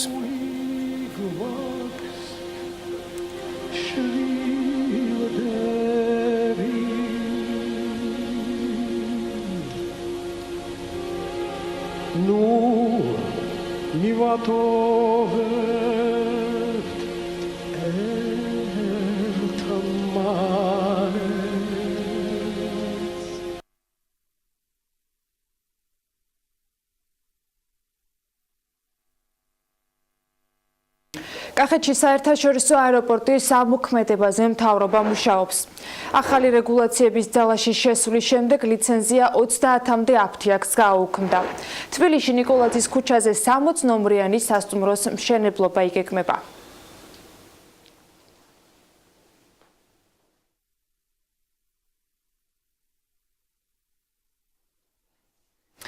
საკრედიტო ბიუროში არსებული მონაცემებით ვადაგადაცილებული დავალიანება ქვეყანაში 9 მილიონზე მეტ ადამიანს აქვს. სესხის ოდენობა კი 10 მილიარდ ლარში ადგენს, ამბობს ეროვნული ბანკის ვიცე-პრეზიდენტი მურთაზ კიკორია. მისი თქმით, საკრედიტო ბიუროში, რომელიც კერძო ბიუროა, დაფიქსირებულია იმ ადამიანთა რაოდენობა, რომელთაც ვადაგადაცილებული დავალიანება გააჩნიათ. ბიუროში არსებული მონაცემები არის ინდიკატორი, თუ რამდენ ადამიანს აქვს დავალიანება. სამწუხაროდ დიდი ციფრია, 9 მილიონ ადამიანს აჭარბებს ეს სია. ამოცანა ჩვენი ის არის, რომ ამ რაოდენობის შემცირების ტენდენცია იყოს, ამბობს კიკორია. კითხვაზე თუ რა მოცულობაში ადგენს ფიზიკური პირების მიერ აღებული სესხი, მან თქვა, რომ საქართველოს მოსახლეობას 10 მილიარდი ლარის სესხი აქვს აღებული. მისივე ინფორმაციით პარლამენტში მათ შეტანილი აქვთ საკანონმდებლო ცვლილებათა პაკეტი, რომელიც სესხის გაცემაზე მიკროსაფინანსო ორგანიზაციების საქმიანობას დაარეგულირებს. კახეთში საერთაშორისო აეროპორტის ამოქმედებაზე მთავრობა მუშაობს. ამასთან დაკავშირებით ინფორმაცია კახეთის გუბერნატორმა ირაკლი ქადაგიშვილმა მიაწოდა ბიზნეს მედია საქართველოს. მისი თქმით, მიმდინარეობს ამ საკითხის ანალიზი შესაბამისი უწყებების მიერ, როგორიც არის ეკონომიკის სამინისტრო და აეროპორტების გაერთიანება. იმედი მაქვს, საკითხი, რომელიც ძალიან მნიშვნელოვანი იქნება კახეთის ეკონომიკური განვითარებისათვის, დიდი ბიძგის მიმცემი აღმოჩნდება ტურიზმისათვის და გადაწყდება დადებითად. აეროპორტი უკვე არის კახეთში თელავთან, დადებითი გადაწყვეტილების მიღების შემთხვევაში კი მოხდება მისი გაფართოება, აღჭურვა და ასე შემდეგ, ამბობს გუბერნატორი. მისივე თქმით, საუბარია აეროდრომ მიმინოზე, რომელიც სახელმწიფოს უზრუნველყოფის მეშვეობით გადაცემული აქვს სასწავლო ცენტრს. თელავში ტექნოპარკი გაიხსნება. ინოვაციური ჰაბის მშენებლობისათვის გამოყოფილია ადგილი ქალაქის ცენტრში ერეკლემების ძეგლსა და თელავის ისტორიულ ჭადარს შორის. კახეთის გუბერნატორის ირაკლი ქადაგიშვილის განცხადებით, ტექნოპარკი თელავში 2018 წლის გაზაფხულზე ან ზაფხულის დასაწყისისათვის ამუშავდება. მისივე თქმით, ისტორიულ შენობას, სადაც ტექნოპარკი გაიხსნება, ეზოც აქვს, რაც საშუალებას იძლევა, რომ უფრო მეტი შესაძლებლობით იყოს ის დატვირთული. თელავის გარდა ტექნოლაბების გახსნა კახეთის სხვა რეგიონებშიც არის. გმელი კახეთის გუბერნატორი აღნიშნავს, რომ მცირე ზომის ლაბები სავარაუდოდ 2018 წლის ბოლოს ან 2019 წლის დასაწყისში გაიხსნება. თბილისში ნიკოლაძის ქუჩაზე 60 ნომრიანი სასტუმროს მშენებლობა იგეგმება. პროექტი ტერიტორიაზე არსებული ავარიული სახლების დემონტაჟს ითვალისწინებს და მათ ადგილას 60 ნომრიანი სასტუმროს განთავსებას. შენობა იყოფა 2 ბლოკად. A ბლოკი, რომელიც გამოდის ნიკოლაძის ქუჩაზე 4 სართულიანია, ხოლო B ბლოკი, რომელიც გადის როდენის ქუჩაზე 7 სართულიანი. თბილისის არქიტექტურის სამსახურმა სასტუმროს მშენებლობის ნებართვა უკვე გასცა.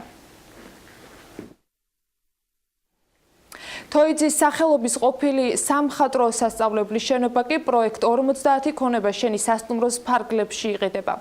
სახელმწიფო ქონების ეროვნულმა სააგენტომ აუქციონი 22 ნოემბერს დაიწყო და 21 დეკემბერს დაასრულებს.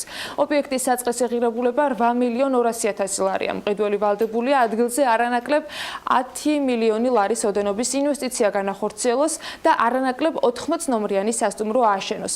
პროექტ 50 ქონება შენი სასტუმროს ფარგლებში ამ დროის მდგომარეობით ქვეყნის მასშტაბით 26.895.501 ლარის უძრავი ქონებაა გასხვისებული, ხოლო სასტუმროების ასაშენებლად განსახორციელებელი ინვესტიციის მოცულობა 58 მილიონ ლარს აჭარბებს. ახალი რეგულაციების ძალაში შესulis შემდეგ ლიცენზია 30-მდე აფთიაქს გააუქმდა ჯანდაცვის სამინისტროს რეგულირების სააგენტომ 2016 წელს ლიცენზია 18 აფთიაქს გააუქმა, მიმდინარე წლის 10 ნოემბრამდე გაუქმებული აფთიაქების რაოდენობა კი 9-ში ადგენს.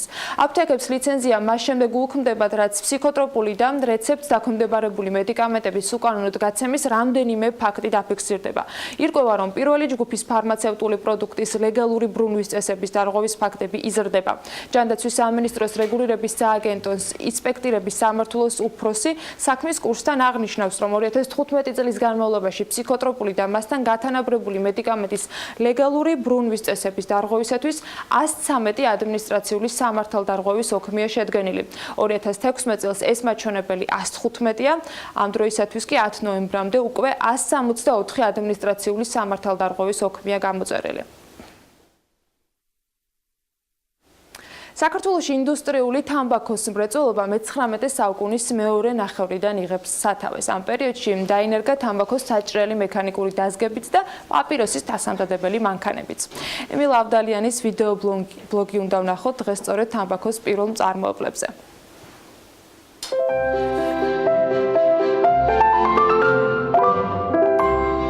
დილა მშვიდობის, დღევანდელ გადაცემაში ვისაუბრებთ მე-19 საუკუნის საქართველოში არსებულ თამბაქოს ბიზნესზე.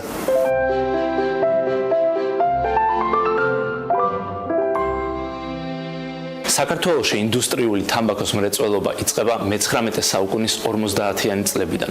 70-იან 80-იან წლებში დაინარგა თამბაქოს საჭრელი მექანიკური დაზგები, ხოლო 90-იან წლებში პაპიროსის დასამზადებელი მანქანები. მე-19 საუკუნის 90-იან წლებში საქართველოში იყო 7 შედარებით მსხვილი ფაბრიკა, 1900-იან წლებში 9. ყველა ეს საწარმო ნედლეულად ძირითადად თურქულ და კავკასიურ თამბაქოს იყენებდა. საქართველოს თამბაქოს მრეწველობის პროდუქცია გადიოდა სამხრეთ კავკასიასა და რუსეთში. ერთ-ერთი პირველი თამბაქოს საწარმო თბილისში ვერის უბანში ნიკოლაი ბოზარჯანცმა 1858 წელს გახსნა, რომელიც მოგვიანებით მან სააქციო საზოგადოებად გადააქცია, სახელად ბოზარჯანცი და შვილები. თავდაპირველად ქარხანაში 260 მუშა იყო დასაქმებული და საწარმოს რამოდენიმე საფირმო მაღაზია ჰქონდა გახსნილი თბილისში. კერძოდ კი სასახლის ქუჩაზე, თანამედროვე რუსთაველის გამზერის ნაწილი, სარაჯიშვილის სახლში და ვარდის მოედანზე ავლაბარში. ბოზარჯანცის თამბაქოს საწარმოები იმდენად დიდი იყო იმ დროინდელი მასშტაბებით, რომ საკმაოდ ბევრ მუშას იტევდა. ამაზე მეტყველებს ის ფაქტი, რომ ახალგაზრდა იოსებ სტალინი სწორედ ბოზარჯანცის თამბაქოს საწარმოში ხელმძღვანელობდა სოციალ-დემოკრატიულ წრეს და ამ და სხვა საწარმოების მუშების დახმარებით 1900 წელს გაფიცვაც მოაწყო. ბოზარჯანცი იყო თბილისში პირველი, რომელსაც ყავდა ავტომობილი და მას პარიზიდან სპეციალურად ჩამოსული მძღოლი ემსახურებოდა. ბოზარჯანცის ბიზნესი პირდაპირ უპირისპირდებოდა მეორე ცნობილი თბილისელი მაგნატის ამბარცუმ ემფიაჯიანცის თამბაქოს ბიზნესს. კონკურენციის მასშტაბებზე საუბრისას საკმარისია ემფიაჯიანცის წარმოების რამოდენიმე მონაცემი. მისი ფაბრიკა თბილისში უძველესი იყო და ჯერ კიდევ 1852 წელს დაარსდა. თავდაპირველად ქარხანაში 300-მდე მუშა იყო დასაქმებული. საწარმოს ტექნიკა მოსკოვიდან და დასავლეთ ევროპიდან ჩამოიტანეს და დღეში იქ 35,000 ცალი პაპიროსი იწარმოებოდა. 1913 წლისთვის თბილისში 9-მდე თამბაქოს ქარხანა არსებობდა, რომელთა საერთო კაპიტალი დაახლოებით 2,400,000 მონეტს აღწევდა. თუმცა არა ძლიერმა კონკურენციამ, არამედ ფართო პოლიტიკურმა ცვლილებებმა გამოუთხარეს ძირი როგორც ბოზარჯიანცის, ასევე ემფიაჯიანცის თამბაქოს ბიზნესს. 1914 წელს პირველმა მსოფლიო ომმა და ამით გამოწვეულმა რუსეთის რევოლუციამ საგრძნობლად დაასუსტა მათი საქმიანობა. საბოლოო დარტყმა კი თამბაქოს მაგნატებმა საქართველოს გასაბჭოების შემდეგ მიიღეს. თამბაქოს საწარმო ბოზარჯიანცი და შვილები, როგორც ბევრ სხვა შემთხვევაში, სახელმწიფო მიისაკუთრა და იქ დამზადებული თამბაქო სიმპათია საბჭოთა კავშირში ცნობილი პრიმით ჩაინაცვლა.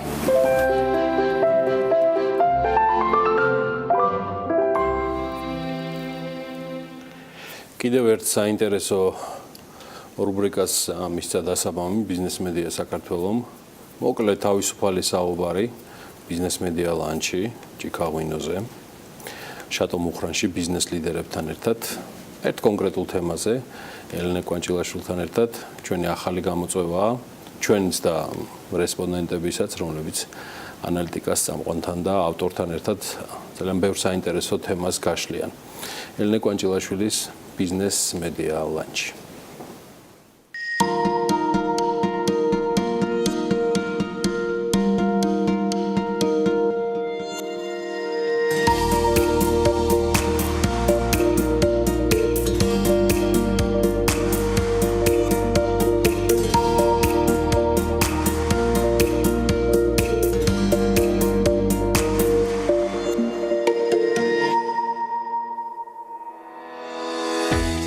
შატო მუხრანში, სადაც წინასწარ ვიცოდი, რომ ეს გარემო ჩემზე დადებით გავლენას მოახდენდა. რამდენად იყენებს ბიზნესი თავის საქმიანობაში წინასწარ გავლენის შეფასებას და უფრო ფართოდ, რამდენად სჭირდება ასეთი ტიპის მექანიზმი სახელმწიფოს ბიზნესთან ურთიერთობაში. სულ ცოტა ხანში შატო მუხრანში დაყენებულ ჩიკაგოინოზე ჩემს კითხვებს უპასუხებენ ყველაზე მსხვილი ბიზნეს ასოციაციის აღმასრულებელი დირექტორი, საინვესტიციო ბანკირი და საკონსულტაციო კომპანიის ხელმძღვანელი. მოდი გავიცნოთ ლიდერები. არჩილ გაჩეჩილაძე, ქვეყნის წამყვანი საინვესტიციო ბანკირი, რომლის დღის წესრიგშიც დღეს ახალი გამოწვევები და საკმაოდ ამბიციური გეგმებია. 2017 წლის იანვრიდან არჩილ გაჩეჩილაძე ხელმძღვანელობს Georgia Global Utilities, საქართველოში კომუნალური და ენერგეტიკული აქტივების მფლობელ კომპანიას, რომელიც 2-3 წელიწადში აქციების საჯარო შეთავაზებას აპირებს. ირაკლი ასლანიშვილი 14-წლიანი პროფესიული გამოცდილებით წამყვან კომერციულ ბანკებში, 10-წლიანი გამოცდილებით სხვადასხვა აღმასრულებელ პოზიციაზე. ირაკლი ასლანიშვილი დღეს საქართველოს ყველაზე მსხვილი ბიზნეს ასოციაციის აღმასრულებელი დირექტორია და აქტიურად უჭირავს ხელი ბიზნესის პულსზე მთელს ქვეყანაში. ლექსო ალექსიშვილი ერთ დროს თავად საჯარო სექტორის წარმომადგენელი დღეს საჯარო და კერძო სექტორს პროფესიონალური ანალიზით, რჩევებით და რეკომენდაციებით ამარაგებს. PMCG კვლევითი ცენტრის ხელმძღვანელს ლექსო ალექსიშვილს სხვადასხვა დროს ეკონომიკის და ფინანსთა მინისტრებად მუშაობის გამოცდილებაც აქვს.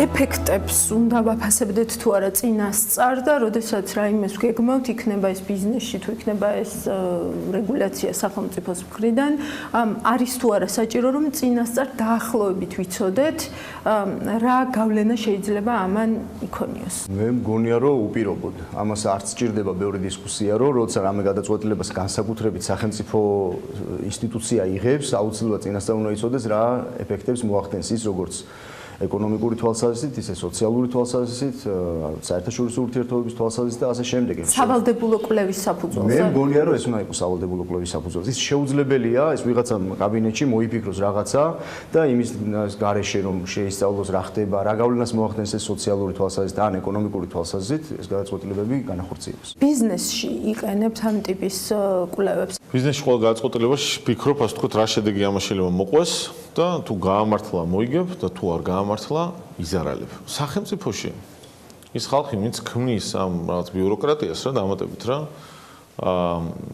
იზდის გავლენას და თუ ასე ვთქვათ არ გაამართლა უშუალოდ თვითონ არ ზარალობს რა. შესაბამისად სიგნალიც არ აქვს რომ რაღაცას არასწორად აკეთებს. ამიტომ აი ამ ზრდასთან მიმართებაში რაც უფრო მეტ ბარიერს შევქმნით და მეტ დამაფიქრებელ რაღაცა სტრუქტურას რომ სანამ გაიზდები დაფიქრდი ეს დადებითი მოაქვს უარყოფთი ეს არის ძალიან კარგი და აუცილებელია ბიზნესთან კომუნიკაციის თვალსაზრისით გამარტივდებოდა თუ არა ბევრი რაღაც განსაკუთრებით, როდესაც სწორედ აი ახალი რეგულაციის შემოტანას ეხება საქმე, იმიტომ რომ ჩვენ ხშირად გქონია საუბარი იმასთან დაკავშირებით, რომ უცებ მიღებულია გადაწყვეტილება, რომელსაც მე ბიზნესს დროც არ აქვს, რომ მოერგოს ამ ეს სერიოზული პრობლემა იყო, თქვათ, იგივე წინამოწვევის პარლამენტში.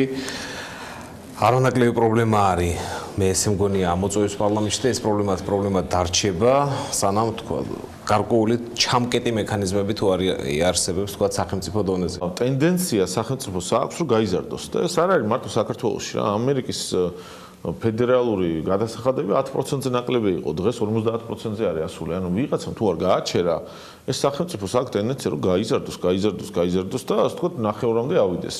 რეგულაციის გავლენის ანალიზი ეს არ არის თქვათ ქართული გამოგონება, ეს დასავლეთ ევროპის ქვეყნებში და არა მარტო დასავლეთ ევროპის ქვეყნებში გამოიყენება აქტიურად და ამაზე ძალიან ხშირად არის საუბარი კერძო სექტორის მხრიდან, მე ვიცი რომ ლექსოს ორგანიზაცია სამ შემთხვევაში საკმაოდ მნიშვნელოვანი კვლევა გაკეთებული ამ მიმართულებით და ჩართულია თქვა საერთაშორისო დონორებით, თქვა რომ ეს დოკუმენტი იყოს სრულფასოვანი. უფრო მეტიც დოკუმენტი ასე თქვა მზად არის, თუმცა არ არის მიღებული, ამას გვირდებოდა ჩვენ თქვა წინამთავრობაც, ეს მთავრობაც გვირდება, რაც აუცილებელია რომ მიიღოს. ეხლა რაზეა საუბარი ამ შემთხვევაში? სანამ სახელმწიფო არსებობს, ბუნებრივია რეგულაციას ვერ ავწდებით. ახალი რეგულაციების შემოღების კუთხით ბარიერებს თუ მეც დავამატებთ რა, და არ ვიცი, შეიძლება მოსაფიქრებელია რომ მაგალითად 70% პარლამენტში თუ არ მიცა ახალი რეგულაცია ვერ უნდა შემოდის.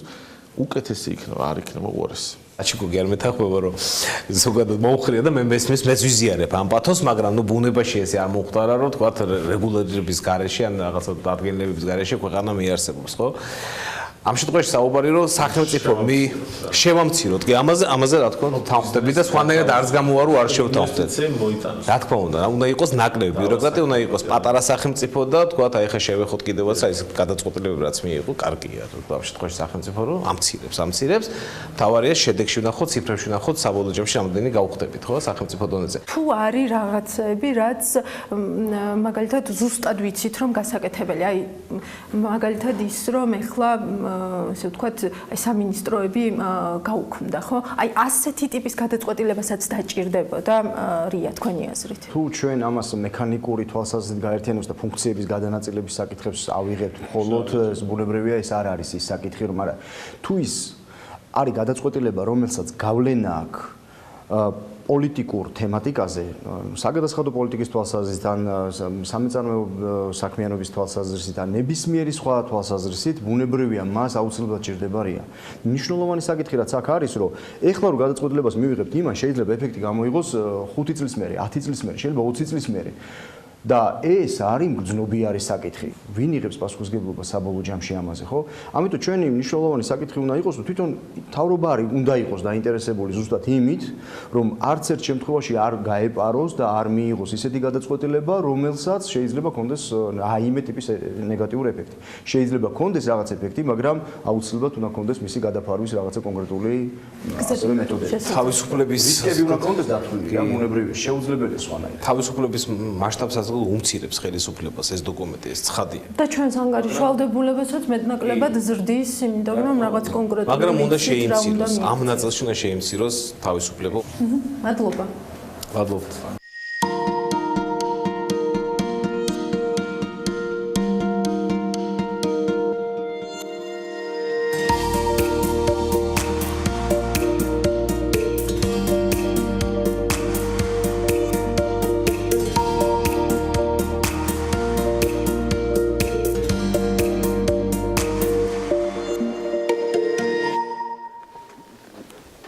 Forbes-ით ვაგრძელებთ საქმიანი დილას, Forbes-ის საუკუნის იუბილეს კი Forbes ჯორჯიას რიგით მიასია ნომრის გამოცემა დაემთხვა, აი ასეთი კარგად ჩავს როგორი მიასია და შიგნითაც ბევრ საინტერესოს ნახავთ. ქართული ბიზნეს ლიდერებისთვის ყველაზე სანდო საინფორმაციო რესურსი არაფერი იქნებოდა თავად ბიზნეს ლიდერების გარეშე, ამიტომაც გამოცემამ გარეკანების დიდი ინოვაციების და ჟურნალში პირველად გამოჩენილთა მთელი ერთი საუკუნე შეაჭამა.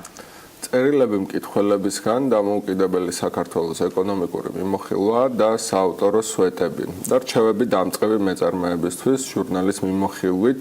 ახლა მარიამ ადამიანს შემოგვიერთდება, მარიამ დილამშვიდობის. დილამშვიდობისა. Forbes-ის 100 წლის ისტორია პირდაპირ უკავშირდება ბიზნესის წარმატებისა თუ დაცემის კონკრეტულ ისტორიებს. მან დაამკვიდრა ქონებრივი და ფინანსური წარმატების შესადარი სტანდარტი. ეს არის მედია, რომელსაც აქვს მკაფიოდ ჩამოყალიბებული ხედვა და უზარმაზარი პოტენციალი. მან მნიშვნელოვნად დაამაღლა ინფორმირებულობა საბაზრო ეკონომიკის, მეწარმეობისა და ინვესტიციების, ასევე საქმიანი ინვესტიციებისა და სიახლეების შესახებ. ბიზნესისათვის მნიშვნელოვანია უცხოური გამოცდილება და Forbes-ის საშუალებით ჩვენ შეგვიძლია სწორედ ეს გამოცდილება მივიღოთ. ბევრი დამწყები და მომავალი ბიზნესმენი ცდილობს დაემსგავსოს იმ პერსონაჟს, ვისაც Forbes-ი გვიყვება. ასე აფასებენ ბიზნეს ლიდერები გამოცემას, რომელიც გამოძახილია საუკუნის გამოძახილზე და საუკუნეზე მეტია, რაც ბიზნესის, ფინანსების, ინვესტიციების, ანტრეპრენიორების, სტარტაპებისა და ტექნოლოგიების შესახებ ღრმა და ფართოდ აღქმად ანალიზს თავაზობს მსოფლიოს.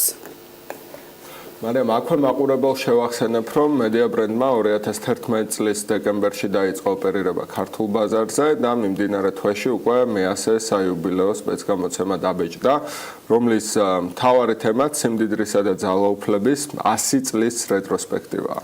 გარდა ამისა, Forbes ძალიან მკაფიო გზავნილი ჰქონდა შოთა თავის პირველ სვეტში, რომლის თანახმადაც ბიზნესი ბედნიერების შესაქმნელად გაჩნდა და არა მილიონების დასახვევებლად. ეს გზავნილი კი არც 100 წლის განმავლობაში დაკარგულა და ყველა გამოცემას თან დაჰყვება, მათ შორის იმას, რომელსაც მე ამ წუთას გაგაცნობთ და რომელშიც ერთ-ერთი ყველაზე დიდი სვეტი დამოუკიდებელი საქართველოს ეკონომიკურ ისტორიას ეთმობა.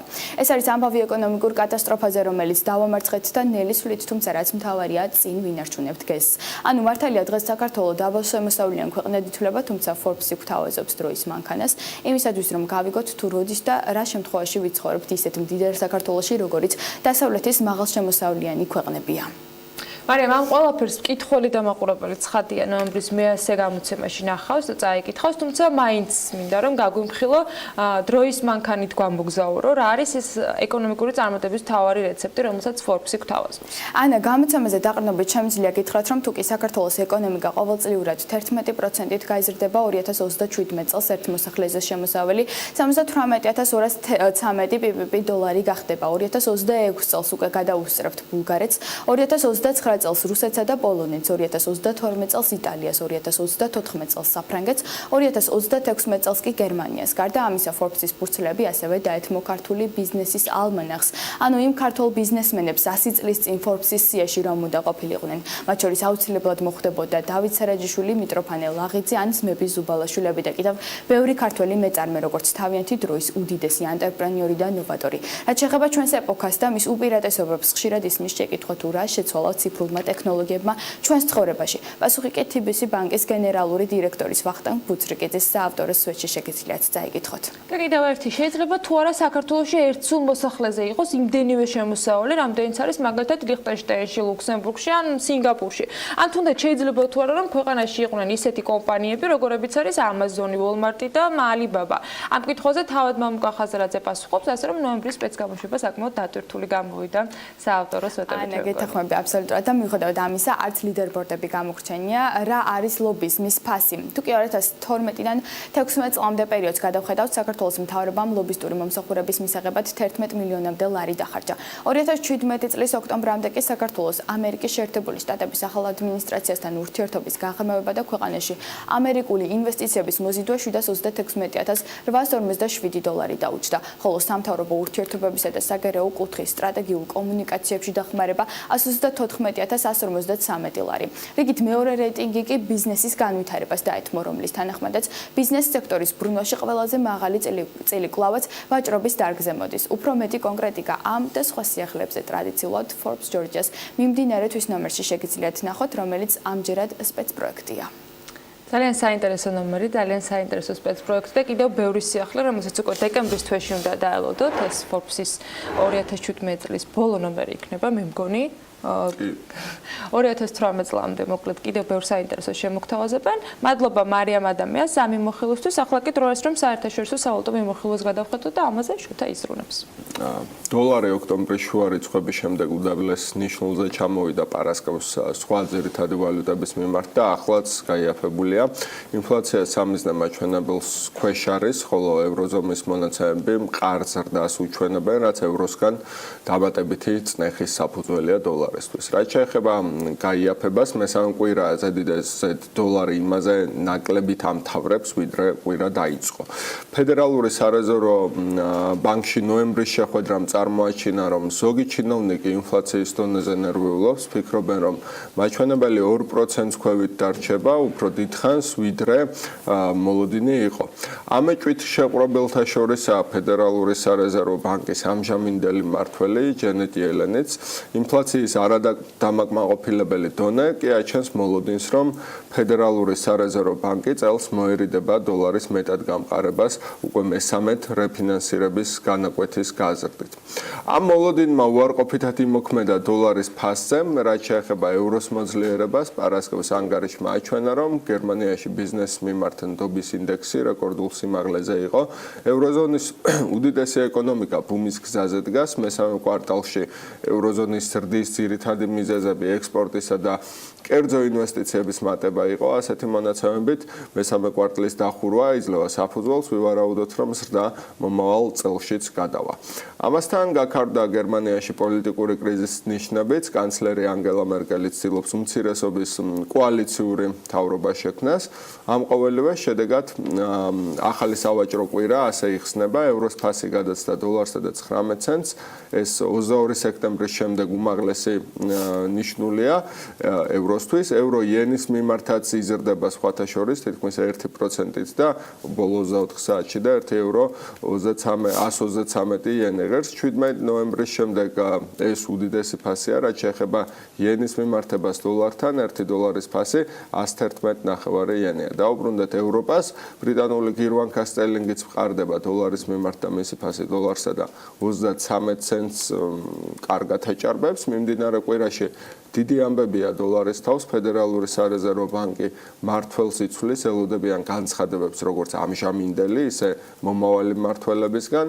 აუცილებლად გაგაცნობთ, აგრეთვე ამერიკაში გამოდის ანგარიში შემოსავლებსა და ხარჯვაზე, რომელიც ინფლაციის ნაწილსაც მოიცავს. ამ ამბავს კვირის განმავლობაში დაგაწევთ, მანამდე კრიპტოვალუტებში გადავინაცვლოთ. ბიტკოინის ინვესტორებს აქვთ მადლიერების მიზეზი. ბიტკოინმა კიდევ ერთხელ გაამყარა რეკორდი და 9000-იან ნიშნულს გადაცდა. ახლა არის 9622 დოლარის მიდამოებში ზუსტად. სამი კვირის წინ ვთქვით, რომ დიდი ვარაუდით 15 დეკემბრამდე ბიტკოინის ფასი 10000 დოლარს გადააჭარბებდა, მაშინ 6500 დოლარი ყოფდა და პროგნოზი როგორც ჩანს იმაზე ადრე ახდება, ვიდრე გვეგონა. ბოლო ორ დღეში ეთერიუმის და ბიტკოინ ქეშის ფასი არ გაზრდილა, თუმცა ორივე მოხსნა საკუთარი სიძვირის რეკორდი უკვე პარასკევისკენ. ბიტკოინის ბოლოდროინდელი ფასის ზრდის მნიშვნელოვანი მიზეზია აზიელი ინვესტორების ენთუზიაზმი. მადლიერების დღისთვის Coinbase-მა მსოფლიოს უდიდესმა კრიპტოსაფულემ 100,000 ახალი მომხმარებელი დაამატა ბაზას, მხოლოდ წელს ამ ონლაინ საფულემ მომხმარებელთა რიცხვი 9 მილიონზე მეტი ადამიანით გაზარდა. აზიელი ინვესტორები ფასის ზრდას ხელს უწყობენ, უფრო კონკრეტულად კი სამხრეთ კორეელი ინვესტორები, რომლებმაც ბიტკოინ ქეშის ფასით სარგებლობის მერე ეს აქტივები გაყიდეს და ისევ ბიტკოინში დააბანდეს საგრძნობლად გაზრდილი კაპიტალი. ეთერიუმზეც გითხარით პროგნოზი, რომ მისი ფასი 500 დოლარამდე ავიდოდა დეკემბრის შუა რიცხვებამდე, ამჟამად ის 457 დოლარი ღირს. პროგნოზის გაკეთებისას კი 350 დოლარის მიდამოებში ტრიალებდა. ბიტკოინ ქეშის ფასი ახლა 1667 დოლარია. სხვა კრიპტოვალუტების ზრდა ოდნავ დამუხრუჭდა, რადგან კრიპტოაქტივებზე მოთხოვნის დიდი წილი ბოლო ორ დღეში ბიტკოინმა მოიპარა. მადლობა შეთას. საინტერესო მიმოხილვისათვის ტრადიციულად ბიტკოინი რეკორდებს ყოველ ახალ განახლებაზე ამყარებს. ნახოთ 10000-იანი ნიშნული როდის გადაილახება, ან როდის დაიწლება. ნახოთ, გამყარების ნიშანი არის, მაგრამ რა ვიცი.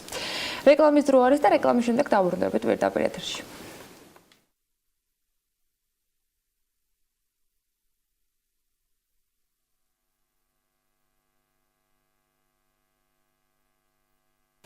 რეკლამის შემდეგ ელენე ჩომახეთის რუბრიკაში ადვოკატთა ასოციაციის თავმჯდომარეობის კიდევ ერთი კანდიდატი უნდა გავიცნოთ, ამჯერად დავით ებრალიძეა სტუმარი.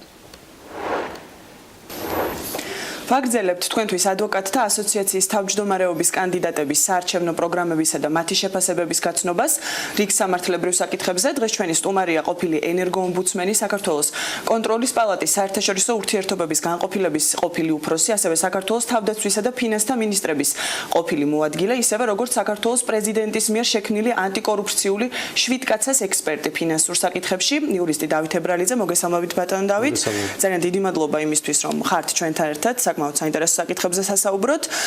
მე პირდაპირ გადავალ თქვენს საარჩევნო პროგრამაზე და ამ თემაზე სასაუბროთ. თქვენ როგორც გავეცანი ამ პროგრამას, ესე რომ ვთქვათ, ადვილად შესამჩნევია, რომ საკმაოდ მასშტაბური გეგმები გაქვთ და ესე რომ ვთქვათ, საფუძვლიანად გეგმავთ თავად ამ სისტემის შეცვლას იმ შემთხვევაში, თუ თქვენი არჩევა მოხდება აღნიშნულ თანამდებობაზე. მოდით მივყვეთ თანმიმდევრულად, რის განხორციელებას გეგმავთ არჩევის შემთხვევაში და რა სახის რეფორმები განხორციელდება ადვოკატთა ასოციაციაში. მოდი თავიდან დავიწყოთ იმით, რომ მიუხედავად იმისა, რომ დღევანდელი ხელმძღვანელობა ადვოკატთა ასოციაციის ან წინებია, თქვათ, სიამაყით საუბრობენ, რომ ბევრი გაკეთდა, შეიძლება ბევრი რაღაცა გაკეთდა, მაგრამ ადვოკატები ძალზე მძიმე მდგომარეობაში არიან. რას გულისხმობთ? საზოგადოებას თვლის, რომ ადვოკატები მაღალშემოსავლიანი პროფესიის ხალხი არის, მაგრამ სინამდვილეში ადვოკატთა ძირითადი კორპუსი, უმეტესი ადვოკატების უმეტესობა შემოსავლის გარეშე არიან, კლიენტურის გარეშე არიან.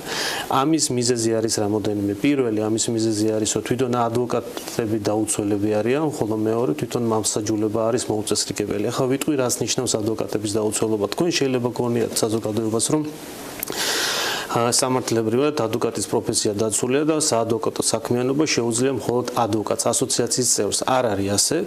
ყველას, მაგალითად პირველი ინსტანციის სასამართლოში ნებისმიერ შეუძლია წარმოადგენლობითი უფლებამოსილობა, ორგანიზაციების წარმომადგენლებს, სახელმწიფო დაწესებულებების და ნებისმიერი კომერციული ორგანიზაციის წარმომადგენლებს სულ არ ესაჭიროებათ ადვოკატის სერტიფიკატი.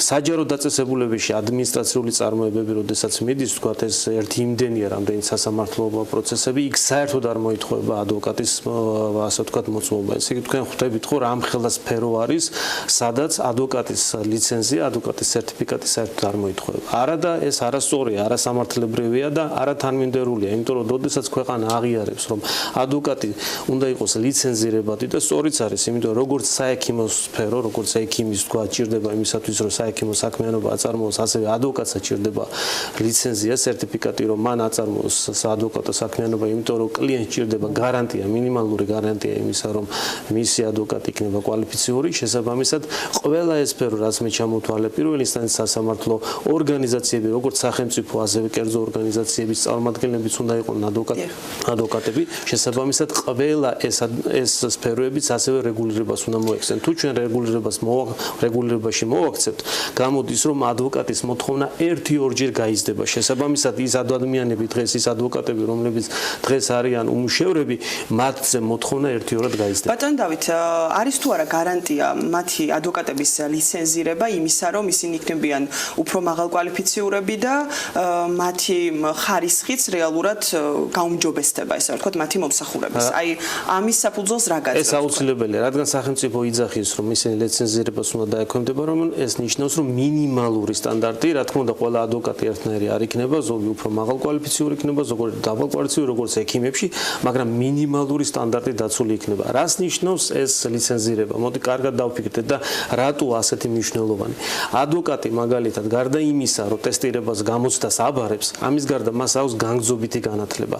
ამის გარდა ის მოქმედებს ეთიკის კოდექსით. ამის გარდა ის პასუხისმგებელია თავის კლიენტის წინაშე. ეს ძალზე მნიშვნელოვანია. კლიენტის წინაშე პასუხისმგებლობა რას ნიშნავს, რომ მე თუ რაღაცა არასწორად გავაკეთებ, თქვა არასწორად დავგეგმე საადვოკატო საქმიანობა თქვენი დაცვა, თქვენ შეგიძლიათ მე მიჩიო და ამანას გაურებინოთ. სხვა ნებისმიერი წარმომადგენელი, რომელიც არსებობს, თქვა როგორც გითხარით საჯარო დაწესებულების წარმომადგენლები, კერძო კომპანიების წარმომადგენლები და ასე შემდეგ ასეთ პასუხისმგებლობას არ განიცდიან. რატო? პროფესია ერთი და იგივეა. თქვენ წარმოიდგინეთ, მაგალითად საჯარო დაწესებულების წარმომადგენელი, რომელიც წარმოადგენს თავის ორგანიზაციას სასამართლოში, მას იქიც იგივე საკეთებს, ხო? დავაში წარმოადგენს თავის წარმომადგენლობას. არა და არ მოეთხოვება არც გამოცდა, არც განზომილებითი განათლება, არც ეთიკის კოდექსი, არც პასუხისმგებლობა. ეს ხო არასამართლიანი, არასწორია. შესაბამისად, ეს პროფესია ყველასთვის უნდა იყოს თანაბრად მოთხოვნადი. ბატონ დავით, მინდა რომ სახელწოდებაზეც ვისაუბროთ. ასოციაციის თქვენ ამბობთ და ესე რომ ვთქვათ, პირდებით მოსახლეობას, რომ იმ შემთხვევაში თუ თქვენი არჩევა მოხდება აღნიშნულ თანამდებობაზე, თქვენ იმუშავებთ იმ საკითხზე, რომ ასოციაციას, ადვოკატთა ასოციაციას შეეცვალოს დასახელება. რამ განაპირობა ეს და რა შეცვლის სახელწოდების ცვლილება? პირველი მიზეზი, როგორც თქვი, ესე იგი მე ვამბობ, რომ ასოციაციის წევრი უნდა იყოს ასევე საჯარო დაწესებულების წარმომადგენელი, რომელიც წარმოადგენს საჯარო დაწესებულებას. ესე იგი საჯარო მოხელე, რომელიც თავის ორგანიზაციას წარმოადგენს სასამართლოში, ისეც ასოციაციის წევრი უნდა იყოს.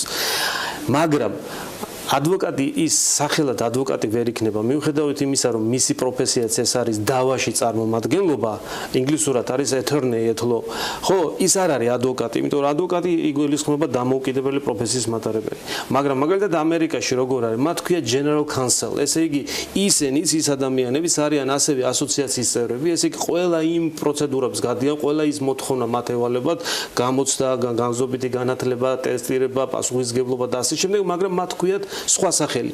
ესე იგი იმისათვის რომ ჩვენ ყველა ეს ადამიანი მოვაქციოთ ასოციაციის ქვეშ და ყველას მოეთხოვოთ ეს ასე ვთქვათ სერტიფიკატის ქონა, შესაბამისად მათ ყველას ვერ დავარქმევთ. ხო, მაგრამ ჩვენსა და ამერიკას შორის სამართლებრივი მოწყობაც თუნდაც სამართლებრივი არავითარი პრობლემა არ არის. ეს ერთი საკითხი. ესე იგი ყველა ესენი არიან იურისტები, იურისტის პროფესია არის, რომელიც დავაში წარმომადგენლობას გულისხმობს. ეს ერთი საკითხი, მაგრამ მეორე ლიცენზირება უნდა დაექვემდებაროს არა მხოლოდ ის საადვოკატო საქმიანობა, არამედ იურიდიული სხვა მომსახურებებიც. საადვოკატო საქმიანობა, მაგალითად, როგორც ვთქვათ, საექიმოში ავიღოთ, ხო? ერთ-ერთი ავიღოთ, ვთქვათ, არის რაღაც პედიატრია, ხო? ასევე არის ადვოკატურა იურიდიულ მომსახურებებში. იურიდიული მომსახურება გაცილებით ფართოა. საადვოკატო მომსახურება არის დავაში წარმომადგენლობა, მაგრამ იურიდიული მომსახურება არის იურიდიული კონსულტაცია, იურიდიული ექსპერტიზა და ასე შემდეგ. ეს ძალზე მნიშვნელოვანია უძრავ ქონებებთან დაკავშირებული მოქმედებები. ყველა ეს მოქმედებები წესით ლიცენზიას უნდა დაექვემდებაროს. მაგალითად, ინგლისში უძრავ ქონებასთან დაკავშირებით, რა ქვია, ოპერაციებს ვერ განახორციელებს იურისტის გარდა, ესე იგი ლიცენზირებული ადვოკატის გარდა ვერავინ და 2 წელიწიხია. ჩვენთან ვისაც უნდა შუამავლები ნებისმიერ ადამიანს შეუძლია უძრავ ქონებასთან დაკავშირებით მოქმედებები ჩაატაროს. შესაბამისად, მე ვამბობ, რომ ეს იურიდიული სხვა ტიპის მომსახურებების ლიცენზიას უნდა დაექვემდებაროს და შესაბამისად გამოდის, რომ მხოლოდ ასოციაციის წევრს ეკნება სხვა იურიდიული მომსახურებების შესრულების უფლებაც. გამოდის რა, რომ ესე იგი ლიცენზირებადი ასოციაციის წევრს ეკნება არა მხოლოდ საადვოკატო საქმიანობის მომსახურების უფლება, არამედ სხვა იურიდიული მომსახურების უფლება. ესე იგი ეს კიდე ერთი ორად გაზდის ასოციაციის წევრის მოთხოვნას. კი ბატონო დავით, არ მინდა რომ ჩვენს ყურადღების ცენტრში მოექცეს მხოლოდ ადვოკატთა შესახებ კანონი და ეს მიმართულება, არამედ მინდა რომ ზოგადად მართლმსაჯულების რეფორმაზე გავამახვილოთ ყურადღება და თქვენს პრინციპში, თქვენს საარჩევნო პროგრამაში ამ საკითხთან დაკავშირებით გაქვთ კონკრეტული გეგმები.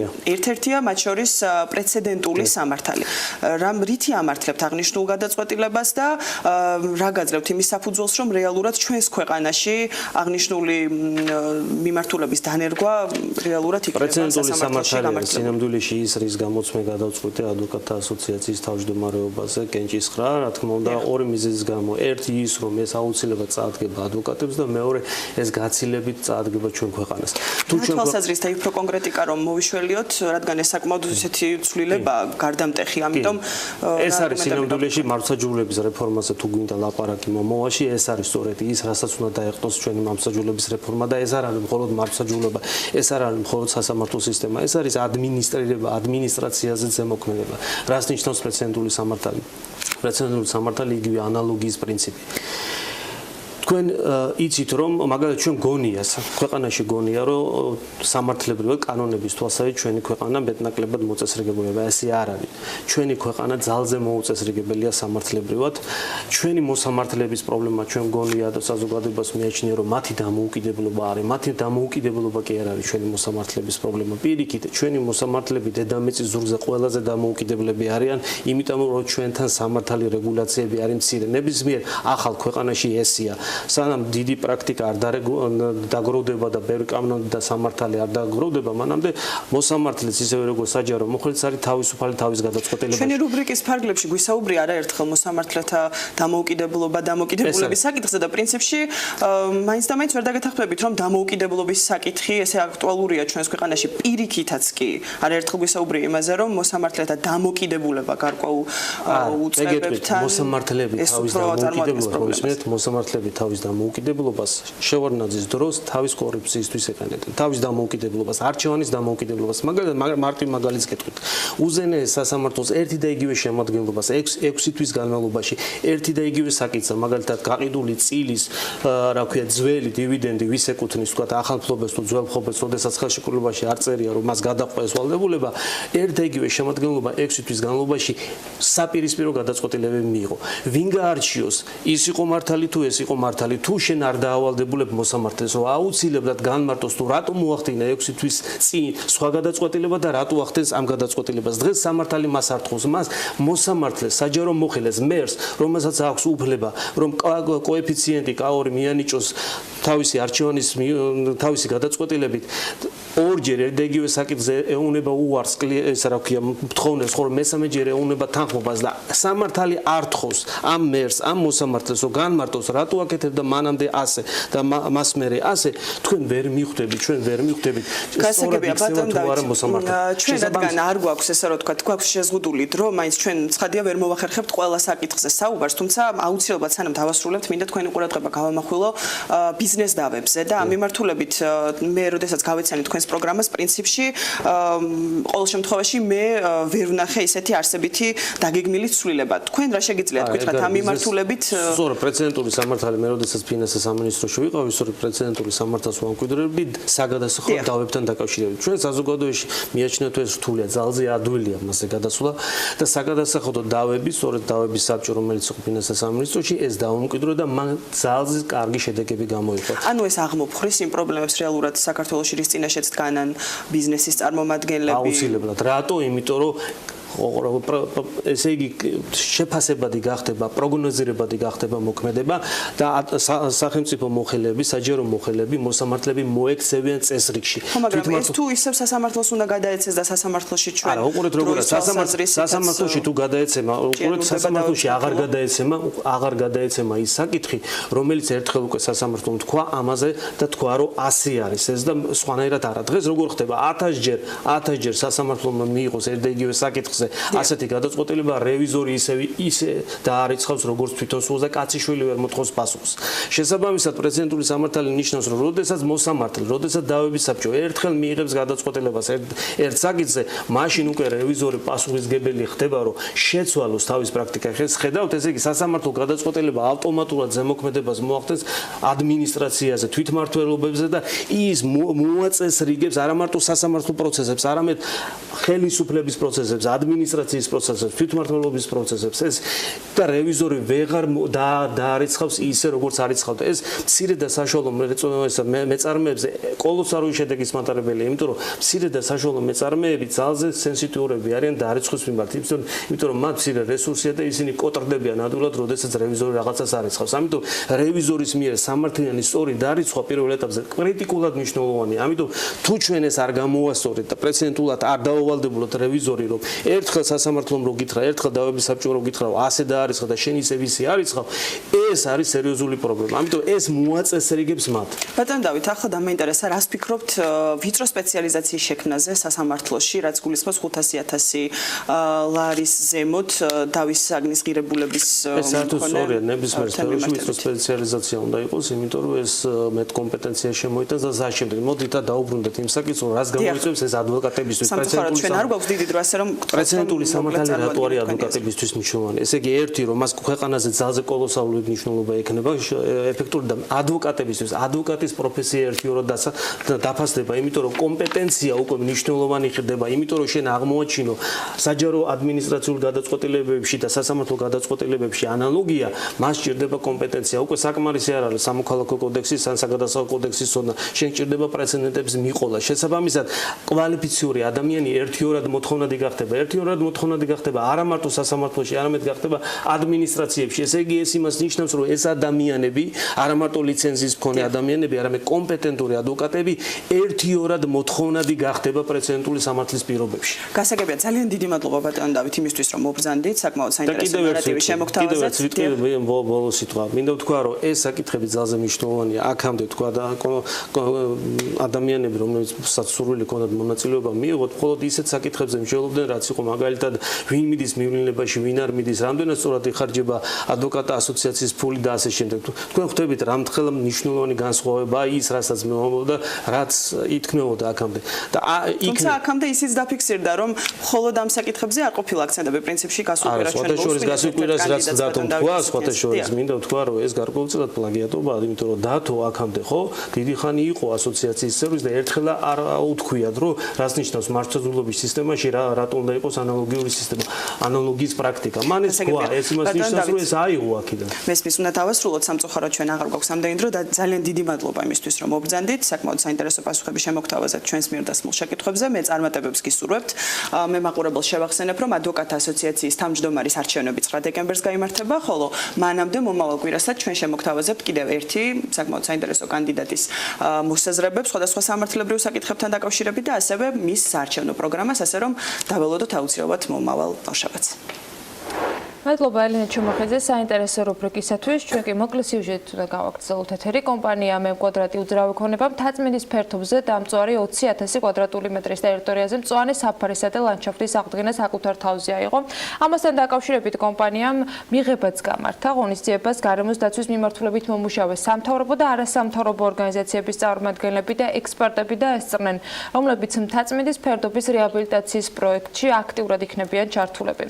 კომპანია მე კვადრატი უძრავი ქონება ფერდობის დამწვარი ტერიტორიის აღდგენის საკითხზე მუშაობა ჯერ კიდევ 9 აგვისტოს დაიწყო. რა ეტაპზე არიან ახლა ისინი, მოდით რეპორტაჟი ვნახოთ.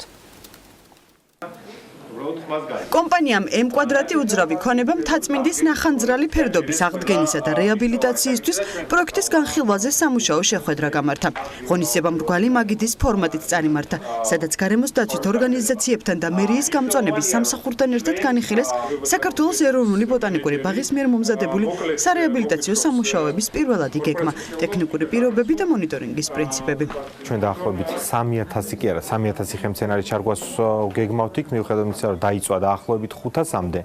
ჩვენ 3000 უნდა ჩავარგვოთ, იმიტომ რომ აქ საუბარი არ არის მხოლოდ 8 აგვისტოს დამწვარ ნარგავებზე, 50-იანი წლების მერე იქ რაც განადგურდა, ჩვენ ყველაფერი თავიდან დააღვადგინოთ და საერთოდ ჩვენი მიზანია იქ ბიომრავალფეროვანი გარემოს შექმნა, ასევე თვითგანახლებადი გარემოს შექმნა. ბოტანიკური ბაღის სპეციალისტი დენდროლოგები ჩაერთნენ ამ საკითხის შესწავლაში. მათ შეაფასეს ტერიტორია, რამდენიმე გასვლა ჩატარდა, შეფასდა, აღიწერა ის თუ რა სცენარეულობა იზრდებოდა და შესწავლილი იქნა ტერიტორია, შერჩეული იქნა ის სახეობები, რომლებიც ადაპტირებადი არის პირობებთან, გაიწერა კონკრეტული გეგმა, შემუშავდა სამუშაოების ჩატარების კალენდარი და პროექტის განხორციელება უნდა დაიწყოს 2018 წლის გაზაფხულიდან.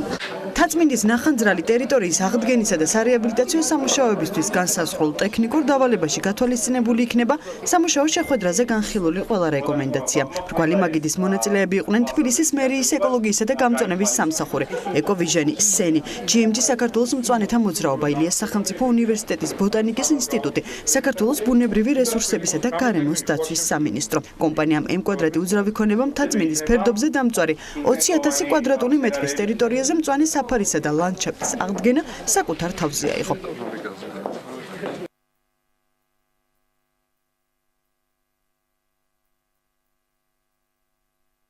ბათუმში მომხდარმა ტრაგედიამ დისკუსია ძალიან ბევრი მიმართულებით გაშალა. მთელი დილა ვცდილობთ კითხვების ნაწილს გავცეთ პასუხი, როგორ და რანაირად გაიცა ექსპლუატაციის ნებართვა სასტუმროზე, რომელსაც დიდი ალბათობით უსაფრთხოების ნორმების დაცვასთან ჰქონდა პრობლემა.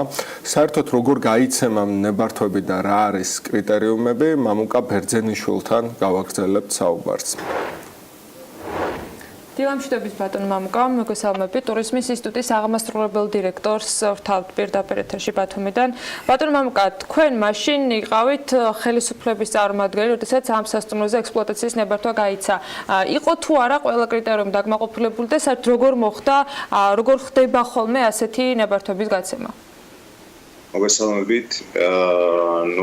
ეს არაერთხელ აღინიშნა ბოლო დღეებში ნებართვები იმ სახელმწიფო ორგანოების, რომლებიც ესე ვთქვათ, პირდაპირ არიან ტურიზმის პოლიტიკის გამტარებელი საქართველოში, ამ შემთხვევაში იგულისხმება რეგიონულ დონეზე აჭარის ტურიზმის დეპარტამენტი და ნაციონალურ დონეზე ეროვნული ადმინისტრაცია, არავითარი რეგულირების სადავეებს არ ფლობენ, ეს ჩვენი კანონმდებლობითაა ესე განსაზღვრული და შესაბამისად ისინი ვერავითარ უტრირება რომ მოვახდინოთ, რომ ავაშენო სასტუმრო და უთხარი ტურიზმის ადმინისტრაციას, რომ ან რა ვიცი, ნემოს რომ დავასრულე, შესაბამისად ავტომატურად გაიცემა ნებართვა?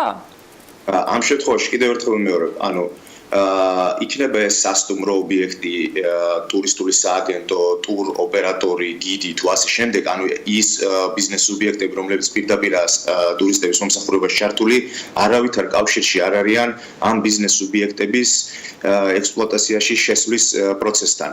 ეს სამწუხაროდ არის ესე განსაზღვრული კანონმდებლობით და მე არაერთხელ ვისაუბრე გასულ დღეებში ამის შესახებ. ეს არის, ესე ვთქვათ, ეს მიანიშნებს იმას, რომ სახელმწიფოს უბრალოდ არ გააჩნია ტურიზმის განვითარების პოლიტიკა და ჩვენ არ გვაქვს კონკრეტული ხედვა იმისა, თუ ვინ, როგორ, როდის და რა დონეებზე უნდა ითავსებდეს კონკრეტულ ფუნქციებს. ფაზლივით რო ავაწყოთ და თანმიმდევრულად რომ მივყვეთ, მე ვსარგებლობ კიდევ ერთხელ შემთხვევით და აჭარასაც და სრულად საქართველოს პირადად თქვენს გისამძიმრებთ ამ ტრაგედიას, რაც დატრიალდა ლეოგრანჩი. ჩემი კითხვა, მარტივად შეიძლება თუ არა პასუხის გაცემა, გასაგებია რომ ეს არ არის აჭარის ტურიზმის და კურორტების დეპარტამენტი, ეს ცხადია. არის თუ არა ბათუმის მუნიციპალიტეტი, ბათუმის მერია, ის სტრუქტურა, რომელმაც ექსპლუატაციაში მიიღო, ჩაიბარა და გასცა შესაბამისი ნებართვა ოპერირებაზე, მათ შორის სასტუმრო ლეოგრანდისა. ამ შემთხვევაში ჩემი მხრიდან უბრალოდ არასწორი იქნება კონკრეტული სახელმწიფო ორგანოს მითითება. მაინტერესებს ვერტიკალი, ბატონ მამუკა, ამ შემთხვევაში მე არანაირი პერსონიფიცირება გასაგებია, ამ შემთხვევაში მე შემიძლია პირდაპირ თქვა, რომ ის პრობლემა რა პრობლემის წინაშეც ვდგავართ, ზოგადად სახელმწიფოს პრობლემაა და ამ შემთხვევაში კერძო სექტორზე საუბარი ალბათ ზედმეტია და სახელმწიფო უნდა იფიქროს იმაზე, თუ რა დამოკიდებულება ექნება მას საკანონმდებლო ბაზისთან მიმართებაში. იქნება თბილისში ბილტმორი იქნება ეს მესმის. თბილისში ბილტმორი იქნება ეს სასტუმრო სტამბა, რომელიც ყველაზე გაიხსნება თუ ნებისმიერი სხვა. საბოლოო დასტურს ამ ყველაფერზე გაცემაზე აკეთებს თბილისის მერია, მისი შესაბამისი არქიტექტურის სამსახური. ალბათ იქ კიდე ბევრი სხვა ბიუროკრატიული ვერ ვიტყოდი ახლა რომ ბარიერები, მაგრამ სტრუქტურებია, რომელიც ამას ადასტურებენ. რაიმე განსხვავებული სტრუქტურა აჭარაში უბრალოდ კი ან არა მინდა რომ ვიცოდე პასუხი, მე მგონი იგი. უნდა განსხვავებული პროცედურაზე საუბარი არ არის. საკანონმდებლო რეგულაცია განსაზღვრავს კონკრეტულ პროცედურას, რომელიც წერდება მთლიანად საქართველოზე.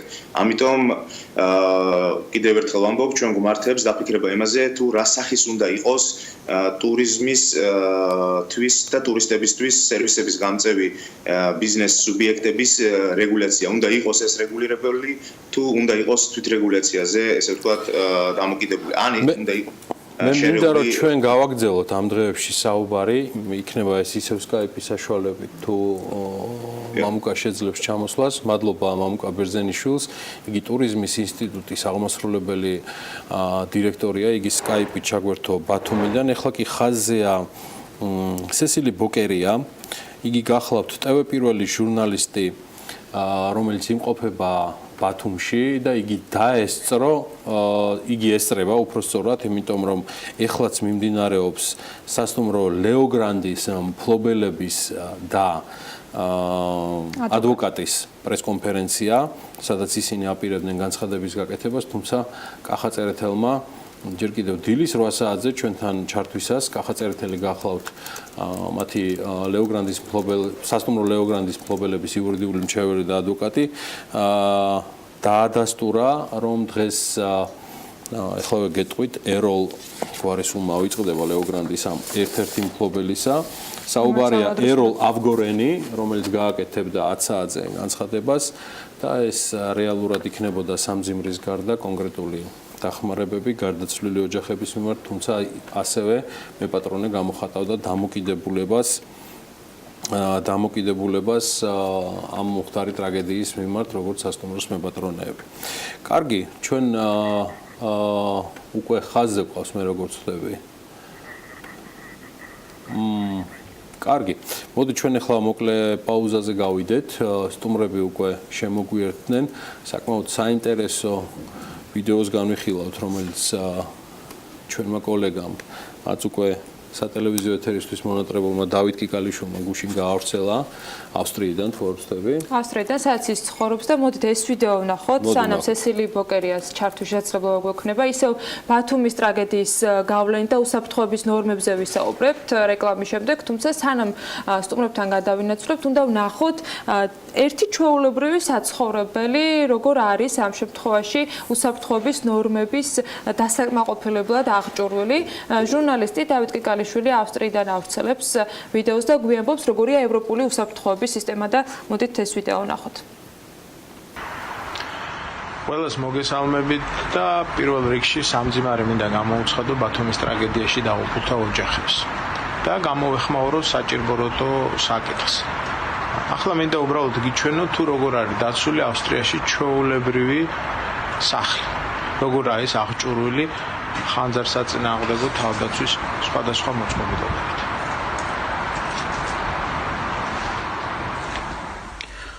როგორც კი სადარბაზოს კარებს გააღებ, თქვენ ახავთ ასეთ წარწერას ღილაკს და სპეციალურ მანათობელ ნიშნულს, რომელიც საგანგებო მასალითაა დამზადებული და გააჩნია ელექტროკვების დამოუკიდებელი წყარო. დაკვამლიანებისას კარგად ჩანს, შუქის ჩაქრობისას კი მაინც ანათებს. ქვემოთ დამონტაჟებული ღილაკით კი თქვენ ავტომატურად მთელ სახლში განგაშს სრთავთ და იძახებთ სახანძრო დახმარებას. თუმცა აქვე მინიშნება მისი ტყუილუბრალოდ გამოყენება უზარმაზარ ჯარიმებს იწვევს. თუ რაიმე მიზეზის გამო ვერ შეძლებთ სახლის მიტოვება, მის სარდაფში მოწყობილია სპეციალური ბუნკერი, რომელიც სხვათა შორის საომარი მდგომარეობის დროსაც გამოიყენება. აი თქვენ ხედავთ, რომ ყველა სართულზე მანათობელი ნიშნულებია დამონტაჟებული ან ასეთი ფოსფორით დამუშავებული, რომელიც სიბნელეშიც ჩანს. ასეთ ბუნკერებთან, რომლებიც რკინის კარებითაა აღჭურვილი, თქვენ სხვადასხვა ხანძარსაწინააღმდეგო საშუალებას ნახავთ, როგორც ეს ბალონი.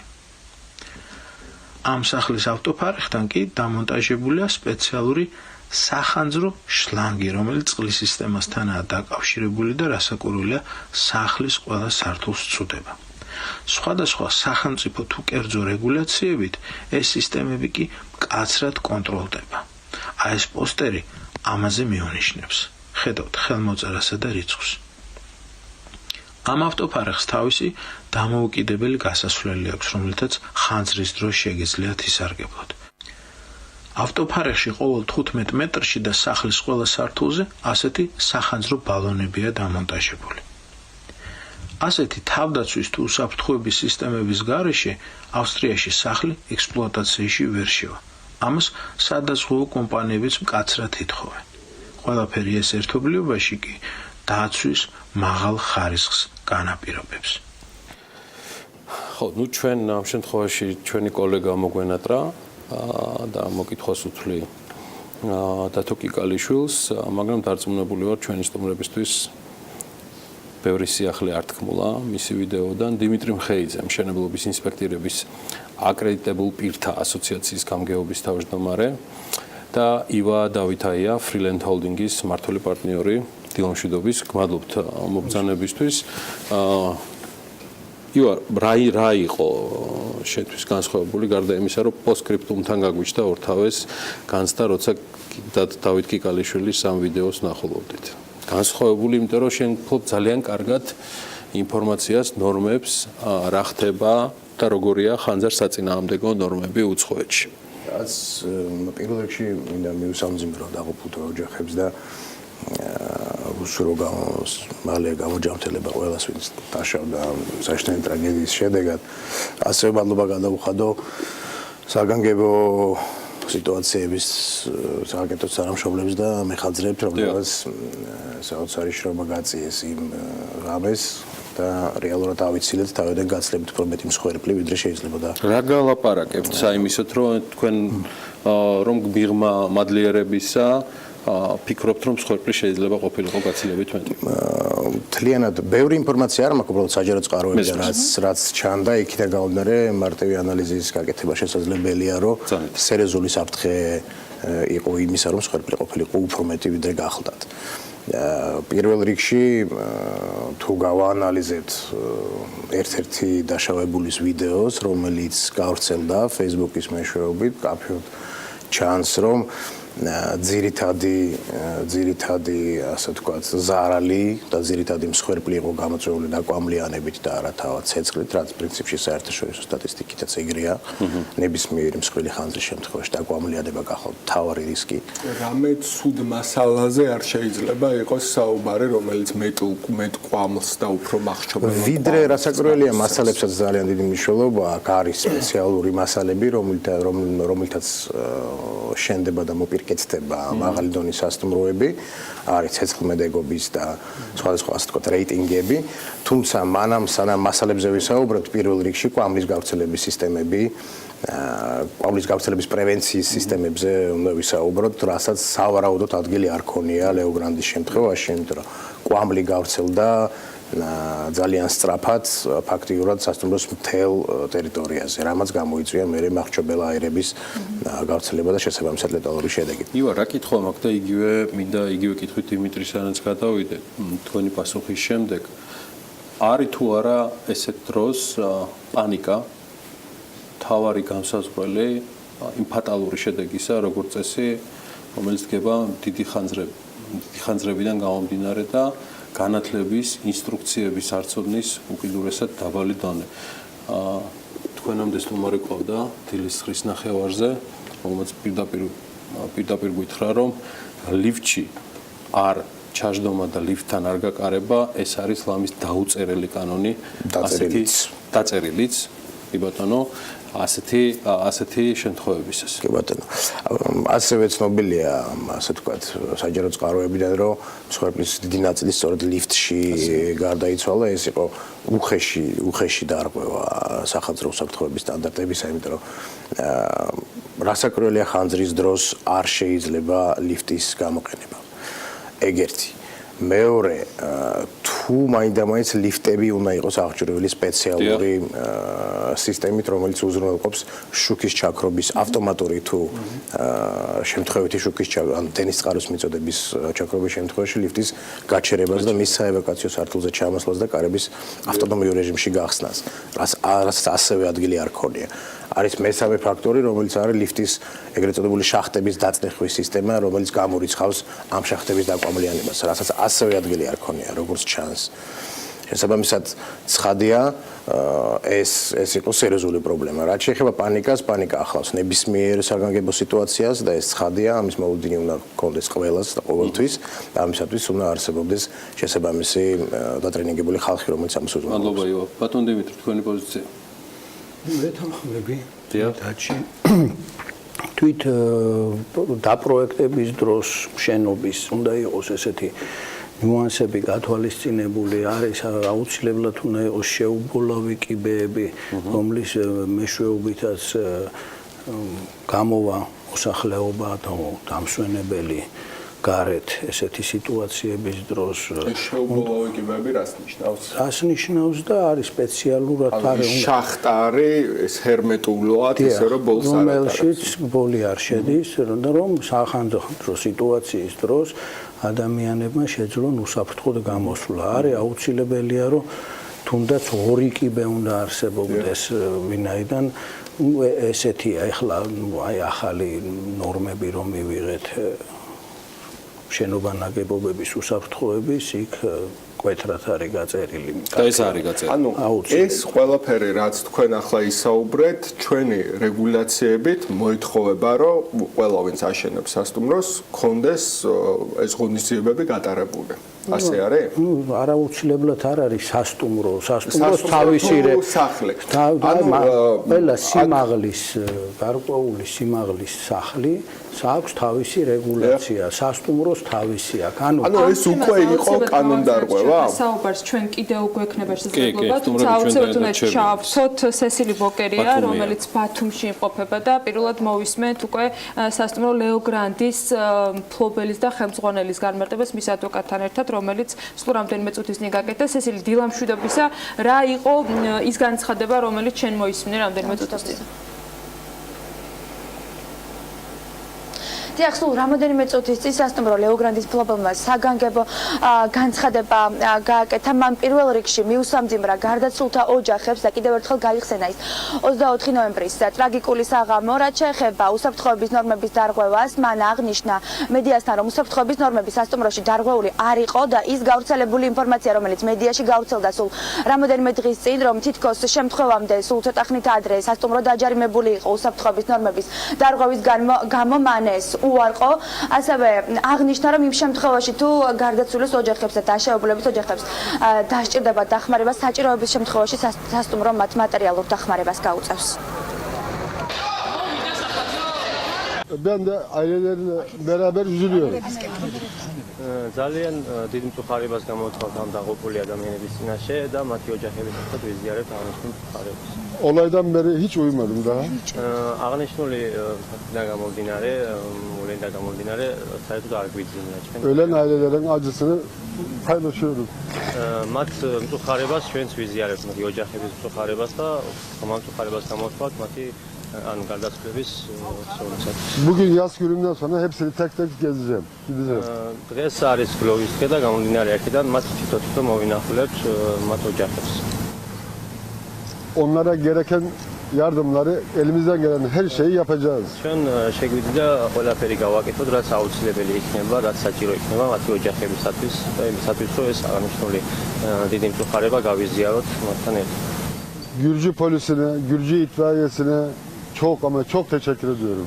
ძალიან დიდ მადლობას ვუხდით საქართველოს პოლიციას, ასევე დიდ მადლობას ვუხდით სახანძრო განყოფილებას, სახანძრო განყოფილების ბიჭებს, რომლებმაც ესე თავდადებით იმუშავეს. Gürcistan Başbakanımız, Acara Bölgesi Başbakanımız, Belediye Başkanımız ve en büyük dini liderimiz geldi, konuştu. ანუ ჩამოსული იყო საქართველოს სხვადასხვა პრემიერ-მინისტრი იყო ჩამოსული, ასევე სხვადასხვა მინისტრები, მთავრობის თავმჯდომარე, აჭარის მთავრობის თავმჯდომარე და ჩვენ მათთან ერთად ვსაუბრობთ აღნიშნულ საკითხთან დაკავშირებით. Ölenlerin acısını paylaşıyorum. Allah rahmet eylesin. Çalışan personelin hiçbiri işten ayrılmayacak, maaşlarını alacak. კიდევ ერთხელ გამოვთვალთ მართლხარებას გარდაცვლილების ოჯახებისათვის და აქ დასაქმებული ლეოგრაფიის დასაქმებული პერსონალი არ განთავისუფლდება სამსახურიდან. თუ შეგიძლიათ შეგოთ როგორი არის უსაფრთხოების არის თუ არა სასტუმროში უსაფრთხოება? პერსონალზე ამბობთ, პერსონალსაც. გუმელის შახლარი ნასილები ანუ Bakın otel gerekli açıklamaları avukatlarım yapacak ama çok kısa şöyle söyleyeyim. 2015 yılı dünya standartlarına göre yapılmış bir otel. 2015 yılı dünya standartlarına göre. დეტალურად ჩვენი ადვოკატები მოგახსენებთ აღნიშნულ საკითხთან დაკავშირებით, მაგრამ მინდა განმაცხადო, მოკლედ მინდა განმაცხადო, რომ აღნიშნულ სასტუმრო შეესაბამება. Bu konuda gerekli açıklamayı avukatım yapacak.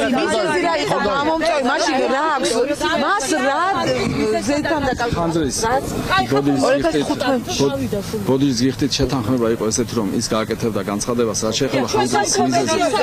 ეხლა 2015 წლის სტანდარტ შეესაბამებოდა. Yavaş sorun hepinize cevap vereceğim. Tek tek sorun. ჯეზა ვერელდე მიანე გუენლიქ კონუსუნდა ოტელებზე დაверილი მიდი. Hayır öyle bir şey yok. ასეთი რამე არ ყოფილა, ანუ საერთოდ არ იყო დაჯერებული. უსაფრთხოებასთან დაკავშირებით Bundan sonrası avukat konuşacak açıklasın size.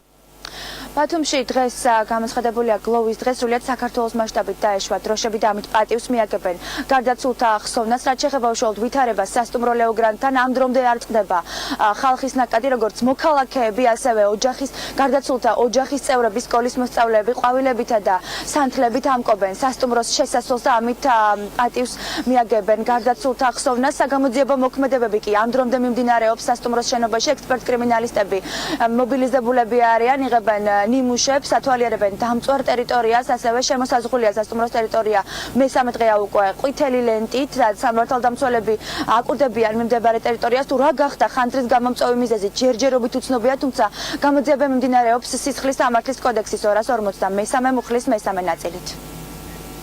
მადლობა ასესილი ბოგერიას, რომელიც ბათუმიდან გვერდებოდა. ჩვენ სტუდიაში ყავს დიმიტრი მხეიძე, მშენებლობის ინსპექტორების აკრედიტებულ პირთა ასოციაციის გამგეობის თავმჯდომარე და ივა დავითაია, ფრილანდ ჰოლდინგის მმართველი პარტნიორი. მათთან ერთად გავაგრძელებთ გამთავრე კითხოს მინდა დაუბრუნდა. უკვე არსებული რეგულაციები, რაც არის უკვე, რაც მოითხოვს სახანძრო ყველა ტიპის უსაფრთხოებას, რომელიც მშენებლობისას უნდა გაითვალისწინოს მშენებელმა. შეგვიძლია ვთქვათ, რომ ის დარღვეული იყო სასტუმრო ლეოგრანის შემთხვევაში. იმ ინფორმაციით, რაც საჯარო იყო ყოველ შემთხვევაში. აი თქვენ თქვით, რომ ნაკადები ამ რა ქვია, იმ ალის შეფასება რამდენად შესაძლებელი. ნაკადები ალის კარგად არ დადიოდა, ნუ რაღაცა არ იყო რაღაც ის ელემენტარული, რაც მოეთხოვება ყოველ. მე შემიძლია ცალსახად გითხრათ, რომ სახანძრო უსაფრთხოების საერთაშორისოდ მიღებული სისტემა, ასე ვთქვათ, ნორმატივები იყო ნამდვილად დარღვეული. ქართულ კანონს რა ეს ჩანს შეუერაღებელი თვალითაც. ქართული კანონმდებლობა, ესე იგი, რაც შეეხება შენობა ნაგებობების უსაფრთხოების წესებს, ძალაში შევიდა 1 იანვრიდან ამ წლის. მანამდე არაფერი მანამდე იყო ყოფილი საბჭოთა კავშირის ნორმები, მთავრობის დადგენილებით მიღებული, სამოქმედოდ დაშვებული. მაგრამ უმეტეს წილად, ახლა კონკრეტულად მე არ მაქვს ინფორმაცია ამ სასტუმროში იყო თუ არა დარღვეული, მაგრამ ზოგადად ეს მაინც ექსპლუატაცია წესები ლიბერალური იყო, შეეძლოთ როგორც უნდა ისე. არა, რატო? უბრალოდ რასაკურველია, ძველი მოძველებული იყო, მაგრამ თუნდაც ის წესები, რომ დაცული იყოს კონკრეტულად, არ დავკონკრეტდები ამ სასტუმროზე, საზოგადოდ მშენებლობაში უფრო მეტი პრობლემა არის წესების არ დაცვა, ვიდრე ამ წესების არ არსებობა. ზუსტად აქეთკენ მიმყავდა კითხვა, იმიტომ რომ როცა ეს ფაქტი მოხდა, ალაპარაკებდნენ ახალ რეგულაციებზე, რომელიც სხვადასხვა სამშენებლოებმა უნდა დაიცვან და ახალ კანონებზე.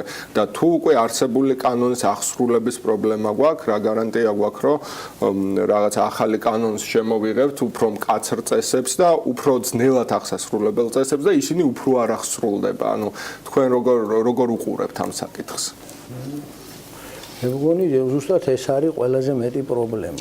ანუ აღსრულება ამისი ყველაფრის. ნუ თუმცა ეხლა აი ახალი ადრე დაუშვათ, როდესაც მშენებლობის ნებართვას გასცემდნენ ეს მარეგულირებელი ორგანოები მუნიციპალიტეტებს უყურებდნენ მხოლოდ გეომეტრიულ ზომებს, წითელ ხაზებში ჯდება თუ არ ჯდება, ფასადურ ნაწილს და დამთავრდა. იმისა რომ იყო სხვა რეგულაციებიც. გასაგურველია იყო, მაგრამ არ არის რეგულაცია, არის სხვადასხვა ტიპის. ერთი არის რომ არსებობს ნორმა, მეორე არის ვის ევალება ამ ნორმის კონტროლი და ზუსტად ეს აი თქვენ სქემა როგორ წარმოგიდგენიათ, რომ უნდა იყოს თუ არა სავალდებულო დაზღვევა და შესაბამისად სადაზღვეო კომპანიას უნდა კონდეს მოთხოვნა, რომ სადაზღვეო კომპანიას უნდა კონდეს მოთხოვნა, რომ შეამოწმოს ეს საკითხი. ვინ უკეთ გააკონტროლებს, თქვა სადაზღვეო, რომელიც კერძოა და სახელმწიფო უბრალოდ ითხოვს. გავარკვიეთ, დაზღვეულია თუ არა, ან თუ დაზღვეულია ვის მიერ. ეს თემაა. სადაზღვევო კომპანიების როლი ამ შემთხვევაში შეზღუდულია, ისინი ნამდვილად ამოწმებენ სახანძრო უსაფრთხოების სისტემებს დაზღვევის პროცესში. თვითონ ამოწმებენ თუ სახელმწიფოს შემოწმებულ ქაღალდს ნახულობთ? თავად ამოწმებენ, ასე ვთქვათ, ექსპერტების მეშვეობით, რომელიც ყავთ, ან იქირავებენ. მაგრამ მათ მიერ დადგენილი ანალიზი უსაფრთხოების სისტემების შეფასებისას გავლენას ახდენს მხოლოდ სადაზღვევო ტარიფზე და არა სასტუმროს ფუნქციონირებას. რაც შეეხება შენობების ექსპლუატაციაში მიღების დროს ნორმატივების დაცვას, თუნდაც საბჭოთა დროიდან ეგრეთ წოდებული გოსტის ნორმატივები ვერ ვიტყოდით რომ იყო ასე ვთქვათ ცუდი, ანუ საკმაოდ ფართოდ ასე ვთქვათ ფარავდა სხვადასხვა საკითხებს, რასაკვირველია ისინი არ იყო ასე ვთქვათ თანამედროვეობასთან შესაბამისობაში მოსული, იმიტომ რომ არსებობს უამრავი თანამედროვე სისტემები, რომლებიც იმ დროს რასაკვირველი არ არსებობდა. მაგრამ ერთი საკითხია უნდა განვსხვაოთ, მე ვფიქრობ, რომ ერთი არის ექსპლუატაციაში მიღების პროცესი და მეორე არის შემდგომ ამ სისტემების ფუნქციონირების კონტროლი თუ მონიტორინგი. რამდენად უნდა შეასრულოს სახელმწიფოს როლი და რამდენად ეფექტური იქნება ეს. განა არის ეს პანაცეა რეალურად ამ პრობლემების.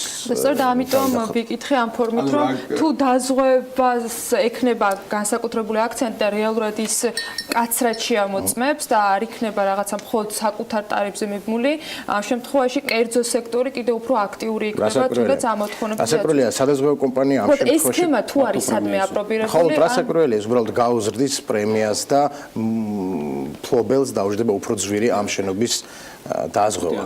ეს არის და ეს საქმე რეალურად გომრებს იმაში, რომ თითოეული აი ამ სისტემების, რაც ეგრე სიუჟეტში ვნახეთ ჩვენ თუნდაც ავსტრიის მაგალითზე, ინსტალირებას განსაკუთრებით კი მსხვილ ობიექტებში, ეს ყველაფერი დაკავშირებულია საკმაოდ მსხვილ ინვესტიციებთან.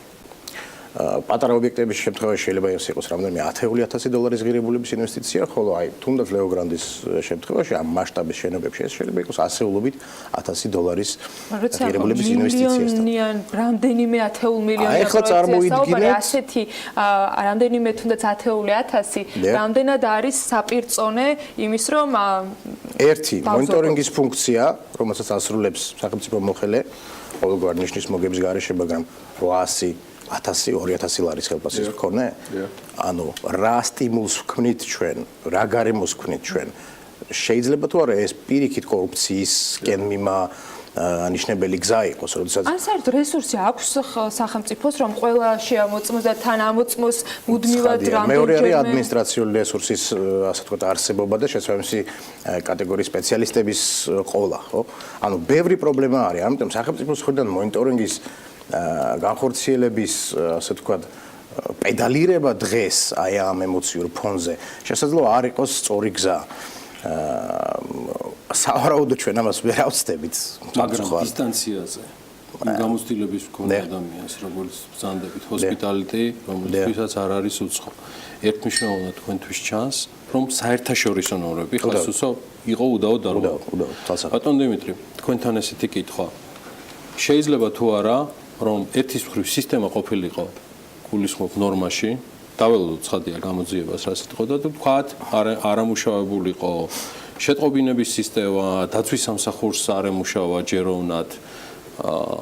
აი ესეთი შედეგები რამდენად ანუ თქვენ მე ხა შინაგან საქმეთა სამინისტროს მაგივრად ვერ მოგთხოვთ ამაზე პასუხს, მაგრამ კითხვასო ამ შემთხვევაში როგორც გაერთიანების ხელმძღვანელი. ყველაფერი შესაძლებელია, ესე იგი შეიძლება ზუსტადაც შემოწმებაც გააკეთო, პერიოდული ინსპექტირებაც ჩაატარო ობიექტის, მაგრამ ყოველდღიურ ვერ ჩაატარებ, არა შეიძლება ის რაღაც გამოვიდა მწყობრიდან ინსპექტირების პერიოდში, ხო, როდესაც დაუშვათ წელიწადში ერთხელ ხდება დაუშვათ და 6 თვეში გამოვიდა მწყობრიდან, არ არის გამორიცხული, ახლა სრულ პრევენცია და სრულ გარანტიას ვერავით არის შემოწმება ვერ უზრუნველყოფს, ეს შეამცირებს რისკებს უბრალოდ, თორე ახლა 100%-იანი გარანტია არაფერზე არ არის, ლონდონშიც დაიწვა შენობა მთლიანად და განადგურდა. იგივე პრობლემების გამო და მიუხედავად იმისა, რომ სარემონტო სამუშაოები ჩაატარეს და აალებადი ნივთიერებები ნივთიერები, მასალები გამოიყენეს და ევაკუაციის პრობლემები იყო. ევაკუაციის პრობლემა დაადგა. კიდევ ერთი ჩვენ ვსაუბრობთ ასევე შენობასთან ერთად გიორგი მახსენა სხვა სტუმრებთან ვისაუბრეთ თანამშრომლების კვალიფიკაციაზე. როცა პანიკის ნიშნები შეიძლება არსებობდეს, ესეც მოთხოვნადი უნდა იყოს, რომ მათ შორის სასტუმროს თანამშრომლები იყვნენ ინფორმირებულები, მასწავლები, ნავარჯიშები, მაგრამ ასეთ სიტუაციაში ასე და ასე უნდა მოიხსნენ. ესეც რეგულირებადი უნდა იყოს? რეგულირებადი ვის მიერ მოდი ამას მაგრამ ზოგადად ეს რომ რეგულირებადი უნდა იყოს, თუნდაც ორგანიზაციის შიგნით ეს აუცილებლობა უდაოდ დგას. არსებობს საერთაშორისო პრაქტიკა, ეს არის ჩვეულებრივი, ასე ვთქვათ, რისკ მენეჯმენტის პრაქტიკა, მსხვილ სასტუმროებში და ნებისმიერ მსხვილ, ასე ვთქვათ, ობიექტში, სადაც დაცვის სამსახური ან ნებისმიერი სხვა სამსახური რომ კონკრეტულ შემთხვევაში არის დატრეინინგებული კრიზის მენეჯმენტის პრაქტიკაზე. მათ შორის საევაკუაციო, ასე ვთქვათ, შემთხვევებზე არა მარტო ხანძრიზებს, არამედ ტერორისტული შეტევის დროს და მიწის დროს ბევრი სხვა არასაკურველია. პანიკის მართვის და ასე შემდეგ. ამ კადრებიდან გამომდინარე ასევე ჩანს, რომ სავარაუდოდ ეს პრობლემები ერთადერთი რაც იქ მყოფი ადამიანებისგან მოვისმინეთ ისევ სატელევიზიო ეთერებიდან იყო ის რომ მათ მიაწოდეს რეალურად ცვლელი პირსაწმენდები, პირსახოცები იმისათვის რომ დაეცვათ, თუმცა როგორც ჩანს არ აღმოჩნდა. დღეს ჩვენთან ეთერში თქვა რესპონდენტმა რომ CEO არის ის ნივთიერება რომელიც მანდაც აღწევს. მაგრამ ის ხო თუმცა აი შეხედეთ სველი პირსახოცების მიწოდების ფაქტი ხო უკვე ნიშნავს რომ რაღაც ტრეინინგის ნიშნები არსებობდა. ასევე რაც გავრცელდა საჯარო წყაროებში ერთ-ერთმა დაზარალებულმა ისაუბრა, რომ თუ სპრინკლერების სისტემა ჩაერთო რომელიღაცა სექციაში. ანუ ძალიან ბევრი კითხვის ნიშანია ამ შემთხვევაში. თუ სპრინკლერების სისტემა არსებობს, მე ფაქტიურად გამოვრიცხავ იმას, რომ ინვესტორს არ გაეკეთებინა კვამლის დეტექციის სისტემა, საგანგაშო სისტემა. მეტად სავარაუდოა, რომ ეს სისტემები ადგილზე იყო, მაგრამ არ მოქმედებდა. აი ეს საჭირო იყო თუ არა იგივე გამწვავი მილების გადაკეტვა იმისათვის ან რა სქემა მუშაობს რასაკურველი არსებობს ავტომატური სისტემები ანუ იქ რამოდენიმე ხანძარი უსაფრთხოების ასე ვთქვათ ნორმატივებში არის რამოდენიმე სისტემა რომელიც პარალელურად და სინქრონულად მუშაობს რა პირველი BG არის განგაშის ანუ დეტექცია ხანძრის და განგაშის გამოცხადება. ბოლო კითხვა მინდა დაგესვათ თქვენ. ერთი არის თეორია, რაზეც ვსაუბრობთ. მეორე ისევ მინდა რომ ისევ ვალდებულებების ნაწილზე გადავიდეთ, რომ ბევრჯერ ითქვა და ბევრნაირი მიმართ. გავიგე რომ ეს ვალდებულება შეიძლება ბევრი იყოს, მაგრამ აქაც ალბათ სადღაც ლიმიტი არსებობს. მაგრამ კიდევ ერთი გამოცდის ვალდებულება აქვს თუ არა სასტუმროებს ეგრეთ წოდებული იმიტირებული სახანძრო შემთხვევების და შემდეგ უნდა იყოს თუ არა და თქვენ რა პოზიცია გაქვთ ამას დაკავშირებით. ჩემი აზრით პირველ რიგში უკვე წავიდა მაგ მიმართულებით რეგულაციების გამკაცრება, რომ დაპროექტების პროცესში უნდა იყოს დაპროექტებული ზუსტად უსაფრთხოების ნორმების დაცვით და ეს დაიწყო. ეს პროცესი თუ იყო და თუ არ ასრულებდა რა მნიშვნელობა ჰქონდა ამ დაწყებას. როგორ ახლა ვალდებულება აქვს, ახლა საექსპერტო დასკვნა თუ არ წარადგინა დამპროექტებელმა ორგანიზაციამ რომ ეს პროექტი შეესაბამება შენობა ანუ უსაფრთხოების წესების გათვალისწინებით არის დაპროექტებული, შენებლობის ნებართვას არ გასცემს მუნიციპალიტეტი. თუმცა ეს ახალი შემოღებული წესებია და ესე იგი თავარი არის ძალიან მნიშვნელოვანია აგრეთვე ქაღალდის დონეზე არ დარჩეს ეს და ექსპლუატაციაში მიღების ნებართვა ანუ პროცესში უნდა იყოს შემოწმებული არის თუ არა ეს გადატანილი ანუ რეალურად შენობაში ის ქაღალდზე პროექტის ხო მე ვფიქრობ რომ საბოლოო ჯამში პრობლემის ძირი ასე ვთქვათ ფესვი მდგომარეობს არა იმაში თუ ვინ დაარეგულირებს ამას რომელი მესამე მხარე ჩაერთვება ან თუნდაც რეგულაციებში ამ რეგულაციების კონტროლში არამედ თავად ბიზნეს სუბიექტების ინტერესში უხეშად შეგვიძლია ვთქვათ კომერციულ ინტერესში იყოს უსაფრთხოების ზომები მაქსიმალურად დაცული ეს უნდა იყოს არა სახელმწიფოს მიერ რეგულირებული ასე ვთქვათ რეგულირებადი ნორმატივი არამედ საკუთარი სურვილი და მისი კონკურენტული უპირატესობა ბაზარზე რომ მისი ასე ვთქვათ უსაფრთხოების ნორმები არის დაცული მაღალ დონეზე და სხვადასხვა ბაზრის მონაწილეებს, მათ შორის ტურისტულ სააგენტოებს ან სხვა კოლეგებს შეუძლიათ ამას ზემოქმედების რაღაცა აკრედიტაციის სისტემის შემოღება უშუალოდ ტურისტულებს, რაღაცა მსგავსი ეჯები რომ მიანიჭონ სასტუმროებს. არა, ნუ წარმოიდგინეთ, თქვენ ხართ მსხვილი ტუროპერატორი. თქვენ პასუხს აგებთ საკუთარ ჯგუფებზე. მიიყვანთ თქვენს 100-200 ადამიანს იმ სასტუმროში, სადაც უსაფრთხოების ნორმები არ არის დაცული და შეიძლება პრეზიდენტი თუ არ ვიცით რომ არ არის დაცული, ჩვენ ხო დარგობრივი პროფესიონალები არ ვართ რომ მივხვდეთ. კი ბატონო, ამიტომ პროფესიული ორგანიზაციები და გაერთიანებებს შეუძლია სასტუმრო და ვერ წარმოიდგენ რომ ესეც საშიშია. პროფესიულ ორგანიზაციებს და გაერთიანებებს შეუძლია პროექტი გავაკეთოთ მეგობრებო. დაველოდოთ პირველად შედეგებს.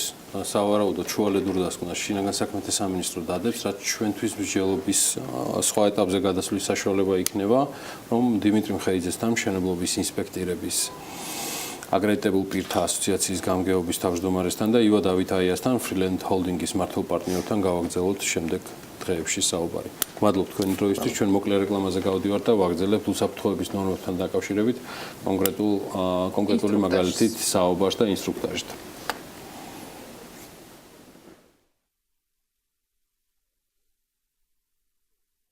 ისე უსაფრთხოების ნორმებზე ვაგრძელებთ საუბარს გადაცემის ბოლო ნაწილში. ნორმები, რომელიც მშენებლობის პროცესში უნდა იყოს დაცული, ამ საკითხზე უკვე თათია ჩაფიჩაძე გააგრძელებს სტუდიის მიღმა საუბარს. ის ამ წუთებში კვადრატის ერთ-ერთ საცხოვრებელ კომპლექსში იმყოფება და ნატო ბოჭორიშვილთან ერთად გარკვეულ ინსტრუქტაჟსაც ჩაგვიტარებს. თათია, დილა მშვიდობის, რა არის უმთავრესი იმისათვის, რომ უსაფრთხოების ნორმები იყოს მაქსიმალურად დაცული და ჩვენც მზად ვიყოთ უბედური შემთხვევების თავიდან ასაცილებლად. დილა მშვიდობისა, დიახ, ბოლო დროს განვითარებული მოვლენების გათვალისწინებით ჩვენ კიდევ ერთხელ გადავწყვიტეთ და ჩვენს მაყურებელს მივაწოდოთ ინფორმაცია მშენებლობის პროცესში უსაფრთხოების ნორმებზე და ჩვენ ახლა ვიმყოფებით თამარაშვილის 6 ნომერში არსებულ კვადრატის ერთ-ერთ საცხოვრებელ კომპლექსში. ჩემთან ერთად კი იმყოფება უძრავი ქონების მართვის დეპარტამენტის ხელმძღვანელი ნატო ბოჭორიშვილი. დილა მშვიდობისა, კიდევ ერთხელ მე მინდა უშუალოდ თქვენ კითხოთ ამ კვადრატის საცხოვრებელ კომპლექსში რა პირობების დაცვით აშენებს ამ კვადრატი და რამდენად არის გათვალისწინებული უსაფრთხოების საკითხები. მოგესალმებით. ამ კვადრატი საერთაშორისო სამშენებლო სტანდარტებით აშენებს თავის კომპლექსებს. მაგალითად, თამარაშვილის 6-ის მაგალითი განვიხილოთ და მე მოგაწოდოთ ინფორმაციას, ასე ვთქვათ, რამდენიმე ელემენტის შესახებ, რისგანაც შედგება სახანძრო სისტემა. პირველი ეს არის საევაკუაციო გეგმა, რომელიც განთავსებულია თითოეულ სართულზე და აქ არის მოცემული ინფორმაცია როგორც ცეცხლმაქრების შესახებ, ასევე საავარიო გასასვლელები, აი აქ მაგალითად თქვენ ხედავთ, რომ 2 კიბის უჯრედია, საიდანაც შეუძლიათ მობინადრეებს მოახდინონ ევაკუაცია საჭიროებში. ერთ-ერთი მთავარი პრობლემა, რომელიც იკოთება ხოლმე, რაც ბოლო მოვლენებმა ასევე დაადასტურა, არის ლიფტის საკითხი. თქვენ შემთხვევაში როგორ მუშაობს ლიფტი ხანძრის დროს? დიახ, გეთანხმებით, ანუ ხანძრის დროს ყველაზე დიდი საფრთხეს წარმოადგენს კვამლი, რომელიც ადამიანებზე საკმაოდ ნეგატიურად მოქმედებს. ჩვენ შემთხვევაში ლიფტები მუშაობს დაწნეხვის სისტემით, რაც იმას ნიშნავს, რომ როგორც კი საავარიო სიგნალიზაცია გაისმის, ლიფტი პირველ სართულზე ჩადის, იღება კარი და პარალელურ რეჟიმში ლიფტის ოთახში ხდება დიდი რაოდენობით ჰაერის შეტანა. და მე აღარ მოძრაობს ეს ლიფტი? ლიფტი, მიუხედავად იმისა, შეიძლება ელექტროენერგია იყოს გათიშული, ლიფტები, ანუ თვითონ სახანძრო სისტემა ფუნქციონირებას განაგრძობს და ლიფტები პირველ სართულზე იქნება გაჩერებული. როგორ ხდება შეტყობინების შემოსვლა? რას აკეთებს მობინადრე, თუ კი რაიმე ხანძარი ან რაიმე სხვა სახის? შეტყობინებას რაც შეეხება ორი სახით შეიძლება მოხდეს. პირველი ეს არის სახანძრო ღილაკები, რომელსაც ხედავთ და თითოეულ სართულზე განლაგებულია 3 სახანძრო ღილაკი. შეუძლია მობინადრეს გამოიყენოს ეს ღილაკი, რის შემდეგაც ჩაირთვება სიგნალიზაცია, როგორც ხმოვანი, ასევე ციმციმა სიგნალიზაცია. ანუ ციმციმა შეტყობინების გარდა, ანუ შესაძლოა თვითონვე ჩაირთოს კომპლექსში. შეტყობინების დროს ასევე მნიშვნელოვანია, რომ კონკრეტულად ეს ღილაკები მოქმედებს კომპლექსის მასშტაბით და ავტომატურად არ ხდება სახანძროსთან დაკავშირება, შესაბამისად მობინადრეებმა 112-ზე თავად უნდა დარეკონ. მეორე, რაც ასევე მნიშვნელოვანია, ეს არის კვამლის დეტექტორები, რომელიც განთავსებულია, როგორც ხედავთ, სადარბაზოში და დეტექტორები უკვე თავად აღიქვამენ დაკვამლიანების კერას და ამის საფუძველზე შეიძლება ჩაირთოს სიგნალიზაცია. მე როგორც ვხედავ, ყველა სართულზე განთავსებულია სპეციალური ყუთი, რა შემთხვევაში გამოიყენება ეს და თვითონ მობინადრეებს თუ აქვს შესაძლებლობა, რომ ისარგებლონ ამით. იცით თითოეულ სართულზე ორი სახანძრო ყუთია, მე გაჩვენებთ, ანუ აქ არის მოთავსებული სახანძრო მილები, რომელსაც წყალი მიეწოდება 6 ატმოსფეროთი, ეს საკმაოდ მაღალი წნევაა. აქედან გამომდინარე მობინადრეებისთვის ამით სარგებლობა რეკომენდირებული არ არის და უმჯობესია რომ სახანძროს დაელოდონ. თუმცა გააჩნია შემთხვევა, საჭიროების შემთხვევაში აუცილებელია ამ მილების გამოყენება. აქვე გაჩვენებთ ცხაურებსაც, რომელიც ფუნქციას წარმოადგენს ის, რომ ხდება ჰაერის გატუმბვა, ანუ მთლიანად გაიწოვს კვამს, რომელიც სადარბაზოში წარმოიქმნება, რაც ასე ვთქვათ ახანგრძლივებს ევაკუაციისთვის მოცემულ დროს. თუ ინტერესდებიან თვითონ მობინადრეები ბინის შეძენისას ამ ყველა საკითხით და ასევე მინდა მეორე კითხვაც დაგისვათ აქვე, თუ იციან მოხმარების წესები და თქვენ თუ ვთქვათ ამ მიმართულებით ატრენინგებთ მათ. დიახ, დაინტერესება უფრო და უფრო იზრდება მას დროთა განმავლობაში და შესაბამისად კითხულობენ, რამდენად არის სახელმწიფო კომპლექსი სახანძრო სისტემით. რაც შეეხება ტრეინინგებს, ჩვენ თანამშრომლობთ ESP-სთან, ეს არის გერმანული არასამთავრობო ორგანიზაცია და ჩვენ მობინადრეებს ვუტარებთ როგორც ტრეინინგებს, ასევე სიმულაციურ სწავლებას. კი ბატონო, და ჩვენ მოვედით კართან, რომელიც არის ხანძმედეგი კარი, რომლის ხანძრის გაჩენის შემთხვევაში შესაძლებლობა აქვს მობინადრეებს გავიდნენ, როგორც ამიხსენით და აქ არ ხდება კვამლის შედინება, ხო? დიახ, კიბის უჯრედში ხდება კვამლის დაწნეხვა, ეს იმას ნიშნავს, რომ დიდი რაოდენობით ჰაერის დაბერვა ხდება და შეძლებისდაგვარად ასე ვთქვათ, უზრუნველყოფილია კიბის უჯრედი ჰაერით. პარალელურ რეჟიმში ხანძარმედეგი კარი, რომელიც არის 60 წუთი ხანძარმედეგობის, ეს იმას ნიშნავს, რომ სადარბაზოში ცეცხლის შემთხვევაში კარი 60 წუთის განმავლობაში, ასე ვთქვათ, ცეცხლმედეგი იქნება. და დრო, ასე ვთქვათ, მინდა აღნიშნო ეს რაღაც, რომ როცა რაღაც ხდება ხანძარი, კომპლექსში აუცილებელია დაკავშირება 112-თან და აუცილებელია ევაკუაცია. ანუ სახანძრო სისტემა თავისთავად არ ნიშნავს იმას, რომ რადგან ხანძარია, მაინც სახლში შეგვიძლია მშვიდად ვიყოთ. კი ბატონო, ძალიან დიდი მადლობა ინფორმაციისთვის. მოკლედ, ლიფტის საევაკუაციო გეგმა, სათადარიგო გასასვლელი კაიკიბე, ეს არის ის საკითხები, რომელიც მნიშვნელოვანია ყველა მობინადრისთვის კონკრეტული ბინის შეძენისას, კონკრეტულ სასტუმროში განთავსებისას, რაც აუცილებლად უნდა იქნას გათვალისწინებული და ყურადღება მიქცეული, რაც ყველაზე მთავარია. მადლობა თათიას, მადლობა საინტერესო მიმოხილვისთვის, გადაცემის დასასრულს საქმიან დილას დღეს 3-ით ვასრულებთ. წინ ქალების ნარატივი გელოდებათ გვანცალაღიძესთან ერთად და 3 საათზე უკვე ბიზნეს მედია საქართველოს გუნდის წევრები საქმის კურსით გააგრძელებენ ტელეპიროლზე თქვენთვის მაუწყებლობას. რა თქმა უნდა, თემა, რომელიც უკავშირდება სახანძრო უსაფრთხოებას და ზოგადად ამ მიმართულებებს კიდევ იქნება ჩვენს გადაცემებში გაშლილი. ხვალ დილით 8-ზე შევხვდებით ერთმანეთს.